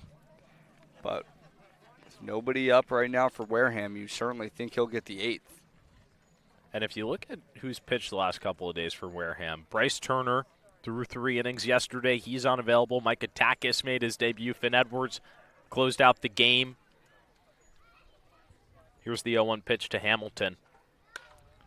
Poke to the right side. It drifts. Just foul. 0-2. And then you go a game prior to that against Bourne. Ethan Bioto got the start, went 3 2/3, 5 runs given up. Hoyt pitched in that game, and then in the resumption, it was Caleb Barnett and Ty Stark to close things out with Jaden Barfield throwing 3 innings. That's the challenge that this stretch provides ahead of the All-Star game of 11 in a row. We'll see what Wareham has left in the pen as we get along to the rest of this game. R.J. Hamilton had some discomfort after that foul ball, was pulling at his hands, took some time walking up and down the first baseline. Now gets his bat back, takes a couple of swings, and is ready to go. A no ball, 2-strike count with 1 down. Vaughn set on the belt, comes home. Called strike 3, outside corner. First strikeout for Rhett Vaughn comes here in the 8th, and there is 2 down. He's retired all 5 hitters he's faced. Yeah, that's exactly what YD has needed. Because, listen, this Red Sox lineup, plenty dangerous. On paper, Wareham just has to get 6 outs to get out of here with a win. Way easier said than done. Keeping this at 1-0's massive. Connor Cuff, the shortstop, at the plate. First pitch to him. In there for a strike. Hitting from the left-handed side. This being just Cuff's 6th game as a Gateman. And he was off to a hot start, 375. Coming into this one, a 1 pitch. Misses down low. Now that down to 316.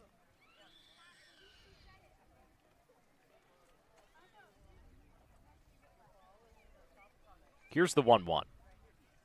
Big cut and a miss on a breaker in the dirt from Cuff. And now Vaughn just a pitch away from retiring 6 in a row and putting up another 0. 1-2. Poked foul by Cuff. 1 ball, 2 strikes. We talk about Wareham and the pitchers. They've used 4 in each of their last 3 games. That includes the starters, so the bullpen definitely a little bit taxed. 1-2 pitch. Cut on and missed. Back-to-back strikeouts for Rhett Vaughn to end off things here in the top half of the 8th. And YD has some momentum going into the bottom half with 8-9-1 due up on the other side here on Cape League TV.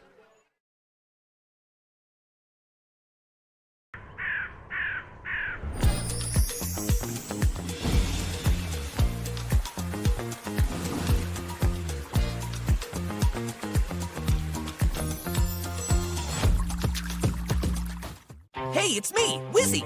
Water Whiz is the ultimate vacation. Huge slides, a not-so-lazy river, and more ways to cool off than you can count. Plan ahead and save. Tickets as low as $39.95. Rally your crew and lock in your date. For a good piece of glass, call Abby, located at 3 Tyler Avenue in East Wareham. Call Abby Glass and Locks about getting a free quote for your windows, doors, locks, and other glass needs. Hi, this is Stephen Goulston. Homeowners choose Mario's Roofing because we're fair, honest, and provide quality services. Call Mario's Roofing today for a free estimate. 781-344-2420. Mario's Roofing. We won't soak you to keep you warm and dry. Bottom half of the 8th. Here in Wareham, still Jake Schweitzer out there for his 3rd inning of work. He'll be going against the 8-9-1 hitters for YD. Adam, obviously in the lead here if you are Wareham, but you don't love this situation. Only a 1-run lead in the bottom half of the 8th. 6 outs to get against the league's best offense. Yeah, absolutely. But right now you've got 8-9-1 due up. A couple of guys that haven't been super productive today. So if you're Schweitzer, trust your defense behind you. You can't allow the free pass after free pass and let YD small ball their way into tying this game. So I think if you're Jake Schweitzer, it's just settle in, trust your stuff. If you get beat, you'd rather get beat by an RBI single or an RBI double than allowing a walk, and pass ball similar to how Wareham took its 1-0 lead. So it's a pinch hitter to start off things here in the 8th. Mateo Cerna comes in for Brady Dallimore, who is 0 for 1 with a walk. Dallimore the catcher, so things are going to get switched around a little bit. Cerna also a catcher, so a natural switch going for a left-handed bat against the right-handed arm of Schweitzer. He's ready to go. Here's the first pitch. Catches the outside part for strike 1. Cerna, the rising senior out of Alabama, a .341 batting average through 16 games so far this summer.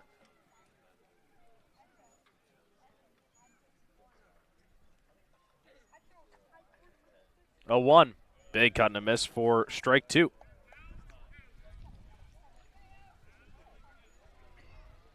Cerna, a Cape League All-Star who was not in the game to start things off today, trying to spark something here for the Red Sox.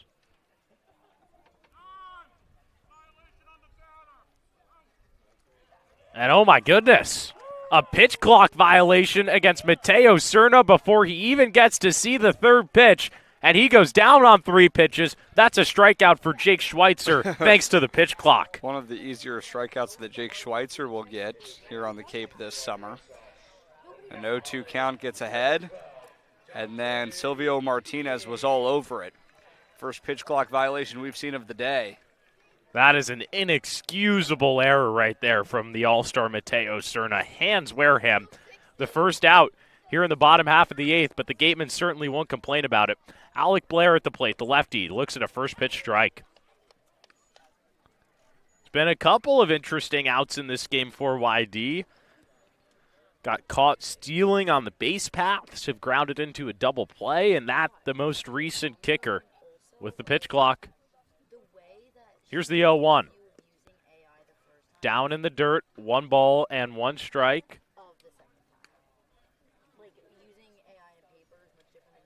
Blair, 1 for 11. This is 5th game of the Cape League season. Trying to get something going for these Red Sox. 1-1. Off speed just misses the zone. 2 balls and 1 strike. The top of the order waits for YD. Phoenix call on deck. Had a single back in the 6th. That being just the only other hit outside of Kevin Takeuchi's single. 2-1. Cut back to the screen. 2 balls, 2 strikes with 1 down. This would certainly be a big out here for Jake Schweitzer as a car alarm's going off in the parking lot. Someone has got to tend to that. Hopefully it's not my car. Whose head does this get into more, Schweitzer? 2-2 with the car alarms beeping. Misses outside, so maybe it is affecting him a little bit. The count goes full. Going against Dante Vecchini, the outfielder batting from the left side, taking the place of Alec Blair. Payoff. Chop to the right side and foul. So clearly, Scott Pickler realizing that time is of the essence here and making a couple of pinch hitters changes to the plate here to start off the 8th. And out of all 10 teams on the Cape, Pickler the one that uses his bench day in and day out the most commonly. Vecchini trying to battle. Here's the payoff. Chops it behind the plate. Count stays full.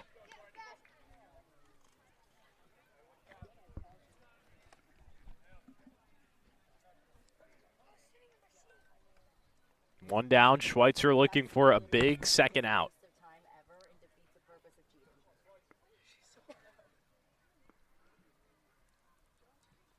The payoff pitch. Cut on and missed for strike three. Back-to-back Ks for Jake Schweitzer here in the eighth, and there's two down. Really nice shot from Schweitzer. Two pinch hitters for YD, and you take advantage. They're not in a groove right now. Now it goes to the top of the order, and you got to retire Phoenix Call, leadoff hitter that's hit it very well lately. Had a single back in the sixth before. Two groundouts in the first and the third. Schweitzer ready for the right-on-right matchup. First pitch, grounded just foul on the third base side.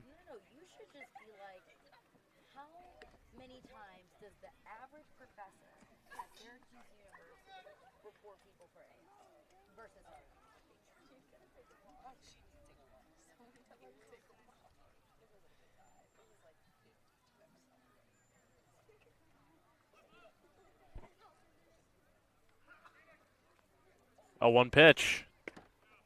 Schweitzer finds the middle of the zone. He's just one pitch away now from striking out the side here in the eighth and leaving it all for YD to get in the ninth. Looking for exactly that in what is his third inning of work. Looking for three scoreless frames. The 0-2. Misses inside, 1 ball, 2 strikes. Something that's interesting about Schweitzer when you look at across his 8 appearances, arguably his best was against Cotuit, where he got stretched into a 9-out save, gave up just 2 hits. Right now, something similar. Not sure if he'll go 3 or 4, but getting better as this game's gone on. 1-2. Chopped over to Sheffield at second. He charges, throws to first on the run, and makes it there in time. That's a 1-2-3 bottom half of the eighth, and if YD wants to win or continue this game, they'll need to score at least 1 as of right now in the ninth. Wareham looks to change that on the other side here on Cape League TV. Cranberry Federal Credit Union stands apart by combining the heart of a community-driven credit union with the spirit of an educator. We don't just offer banking. We teach, guide, and support every step of the way, ensuring our members gain the confidence and financial stability to thrive. With deep local roots and a commitment to lifelong learning, we're more than a financial institution. We're a partner in your success. Finding a good personal injury attorney is very difficult. If you or your family member have been involved in an accident, hurt at work, suffered a slip and fall, or have been injured due to the negligence of someone else, contact the lawyers at Reddy Kiernan and McNally LLP today. They are experienced trial attorneys who practice in all the courts in the Commonwealth. The firm has been recognized by Best Lawyers in America for outstanding legal representation. Contact Reddy Kiernan and McNally LLP today. The firm is located at 267 Main Street in Wareham. Reddy Kiernan and McNally LLP also has offices in New Bedford and Falmouth. Call 508-295-0286 or visit their website at www.rkm-law.com. Cranberry Federal Credit Union has been proudly serving the community of Wareham since 1962. Please check out our rates for your borrowing needs. For the parents of children, explore a Cranberry Kids Club account and its 5% annual percentage rate for the first $500 deposited. Cranberry Federal Credit Union. We are harvesting financial success. 3-4-5 due up for Wareham here in the top half of the ninth as they look to add some insurance and close out the game on the Red Sox in the bottom half. Levi Clark steps into the righty batter's box, still going against the reliever Rhett Vaughn, who came into this game, has retired 6 in a row.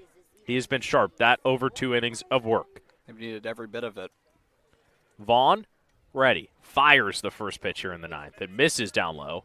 4-1. Obviously, Vaughn looking to hold this and give the Red Sox a chance in the bottom half of the ninth. They will have the core of the order due up 2, 3, and 4. But Wareham looking to add some runs first. 1-0, misses bottom of the zone, 2 balls and no strikes.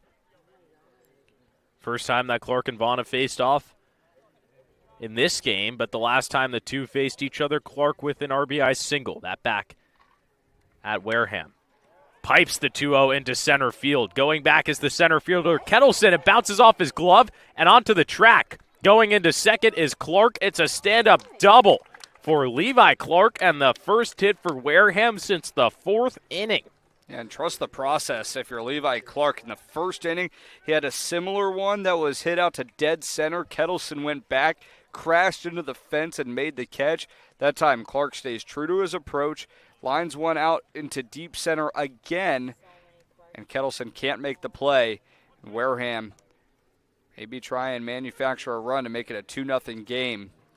That double number 6 on the season for Clark. That leads the team. Also breaks an 0-for-16 stretch for him. Now Jason Wax from the left-handed side. First pitch, tried to lay down the bunt. Fouls it back to the screen. 4-strike-1. Wareham clearly getting strategic here, trying to manufacture that second run, and it certainly could be a big one against a Red Sox offense that has been held scoreless for nearly, or for all the game, but they've come close a couple of times. 0-1. Wax tries to lay down the bunt again, and he hits it over to the third base side. It's no balls and 2 strikes. Wareham has only laid down 4 sacrifice bunts this season, and Wax will have to battle now in a no-ball, 2-strike count against Vaughn.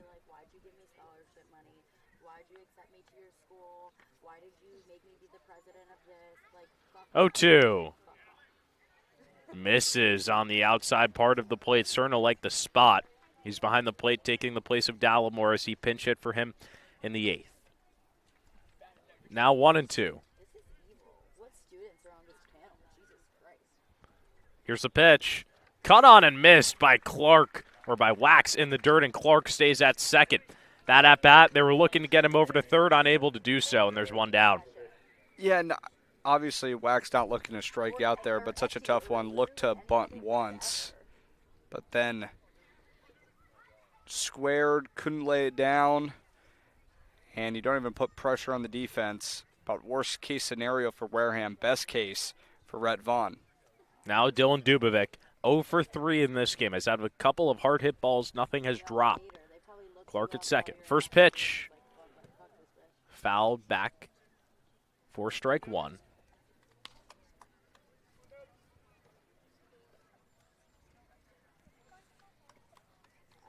Still TBD on if it'll be Jake Schweitzer or someone else from the Wareham bullpen in the 9th. Schweitzer hit just around 45 pitches after that 8th and has tossed 3 innings. 0-1. Swing and a miss from Dubovic. He's down 0-2. How about this time? Dubovic to extend this 4-game RBI streak. Runner on second, single. Could score Clark. With hits, too. So, a lot on the line here for Dubovic. The 0-2. Misses down low. It was the off-speed there from Vaughn as he tried to pull it across the body. But Dubovic holds up. We'll do it again at 1 ball and 2 strikes. Wareham trying to score that run from second. Here's the 1-2. Swing and a miss at the top of the zone from Dubovic. Vaughn powers the fastball by him. And it's 2 down on back-to-back strikeouts after the leadoff double from Levi Clark. Absolute best case scenario for YD after giving up the leadoff double. Red Vaughn has been overpowering to a couple of Wareham hitters and now up to Chase Cruson to extend the inning and give the Gatemen some insurance heading into the 9th. Cruson 0-for-3 in his debut with Wareham. Can come up in a big way here. First pitch misses down in the dirt. 4-1. Clark at second. Wareham searching for that insurance. If not, they'll need 3 outs in the bottom half against the 2-3-4 hitters for the Red Sox. 1-0 runs in and hits Cruson. He will walk down to first on the hit by pitch, and now the hard-hitting Tony Lira to the plate. Yeah, Tony Lira yesterday had a big breakout game. 2 on, 2 outs in the 9th. Big swing here Vaughn's first 2 innings were really, really good. Chance for Lyra to try and pounce. He's starting to lose his groove. It's definitely been a little bit shakier. Still has 2 strikeouts in this inning and looking for a huge out on Lyra to keep this a 1-0 game. Lyra looking to flip the script. First pitch to him. Misses outside, 4-1. Vaughn needs to work out of this mess here. Cameron Tepper, the southpaw, is warming up in the pen right now for YD, but obviously hoping to not have to go to him. 1-0 pitch in the zone for strike 1 against Lyra.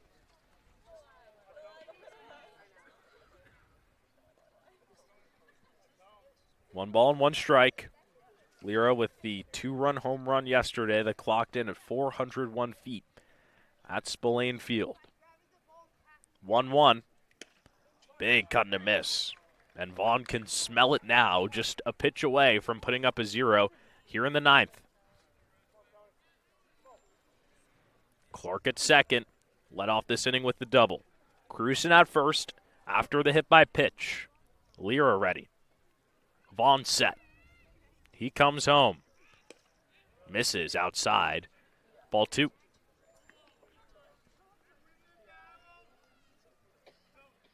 Big spot here for Tony Lyra. 2-ball, 2-strike count. Can really make Vaughn pay. Trying to do exactly that. Here's the 2-2. Non-competitive pitch and misses outside. The count goes full. The runners will be on the go here with 2 outs. Foster Apple waits on deck if Lyra is to reach base. This a massive RBI opportunity for Tony Lyra and the Gatemen. Vaughn deals the payoff. Gets the swing and miss. Lyra down on strikes. Vaughn gets all 3 outs in the inning by way of the K. His total up to 5 over 3 innings. Puts up a massive 0. And Jake Schweitzer back out there for a 4th inning of work coming in the bottom half of the 9th. He needs 3 outs against the 2-3-4. Coming up here on Cape League TV for a Wareham win. Every child deserves the basics. Gifts to Give is making that happen, and you can help. Volunteer, donate, or shop their thrift store Saturdays. Visit giftstogive.org and make a difference today. The Wareham-based AD Makepeace Company, founded in 1854, is North America's largest cranberry grower and a recognized leader in environmentally responsible real estate development and land stewardship. For 172 years, AD Makepeace Company has supported community events and organizations like your Wareham Gatemen. Visit admakepeace.com to learn more. If you or a family member have been hurt at work, don't wait for the insurance company to discontinue your benefits or deny you medical treatment. Get an experienced workers' compensation attorney now before it's too late. The lawyers at Reddy, Kiernan, and McNally LLP have been practicing workers' compensation law for many years and are experts in the field of workers' compensation law. Having the advantage of retaining an attorney early on may make all the difference in your case. Know your rights, be prepared, and contact Reddy, Kiernan, and McNally LLP today. The firm is located at 267 Main Street in Wareham. Reddy, Kiernan, and McNally LLP also have offices in New Bedford and Falmouth. Call 508-295-0286 or visit their website at www.rkmlaw.com.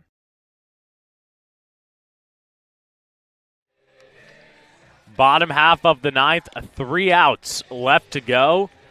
Adam, how do you feel about this? Jake Schweitzer for the 4-inning, 12-out save against the 2-3-4 in the order for YD. Why not? His last inning was his best. 2 strikeouts and a soft ground out to the second baseman. Yeah, you're facing the heart of the order, but you had success against them. These 3 guys that are due up for YD, 0 for 2, grounded into a double play as well. So you certainly like what you've got. And Schweitzer getting better as this game's gone on. Starts with the left-handed hitter, Brock Kettleson. 0 for 2 in this game with a walk against Schweitzer in the 6th. First pitch from him is a strike. Schweitzer's pitch count up to 43 coming into this inning. That was 44 going for a 12-out save, something that has not been done so far this season. 0-1. Kettleson squared to bunt for a second. He pulls it back, and the pitch is a ball, 1-1. And Hamilton was playing way back in the infield dirt. Had a long run. Had Kettleson actually laid down that bunt in that position. 1 ball and 1 strike. Schweitzer ready. Fires. Kettleson thought about bunting once again. He pulls it back. And now 2 balls and 1 strike. Seeming like him putting down the bunt, affecting Schweitzer a little bit. He's missed on back-to-back pitches where Kettleson has showed it. Hamilton starting to creep up a little bit more and more. Still fairly deep. 2-1. Ground ball, third base side, goes foul. It's been magnificent work from Schweitzer. Has given up just 1 hit so far across 3 innings, has left 1 runner left on base. Shows you that YD really hasn't had anything. And Schweitzer looking for a big first out here in the bottom half of the 9th in a 2-ball, 2-strike count. Here's the pitch. Hit out into center field. Coming in is Wax. He slides and makes the play. 1 down here in the bottom of the 9th. For both sides, defense has been on full display. Infield, outfield, a couple of sharp lineouts, guys running into the fence, sliding stops. It's been really impressive to see. And Jason Wax saves a leadoff base runner. Good start to the inning. Now it's Jake Souders, the man headed to Mississippi State next season, right on right. Schweitzer fires. First pitch. Catches the top part of the zone for strike 1. Souders went down on 3 pitches to Schweitzer back in the 6th. That was with runners at first and second. Nobody out before a 6-3 double play. 0-1, down in the dirt. 1 ball, 1 strike.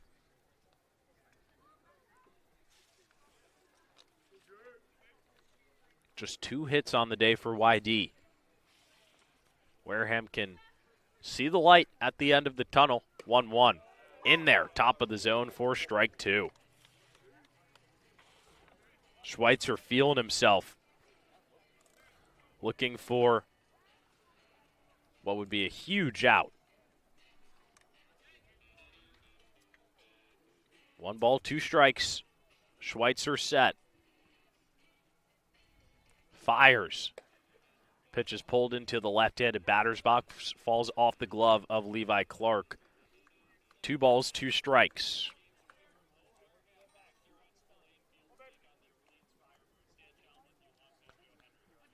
Schweitzer battling. Got Souders on the K the first time around.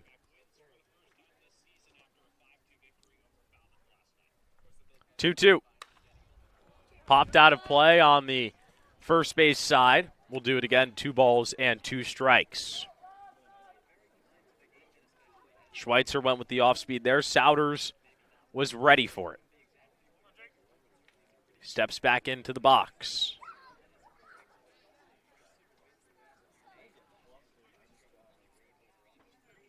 Schweitzer composes himself. Deals. Ground ball over to Cuff at short. He fields, throws to first. It's in time. And YD is down to its final out of the ball game. I think if you're YD, obviously not ideal circumstances down to your final out. The base is clear, but you have Kevin Takeuchi who can certainly spark an offense.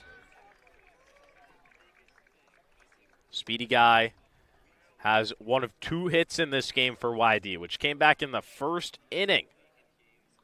The second one coming in the 6th off of Schweitzer.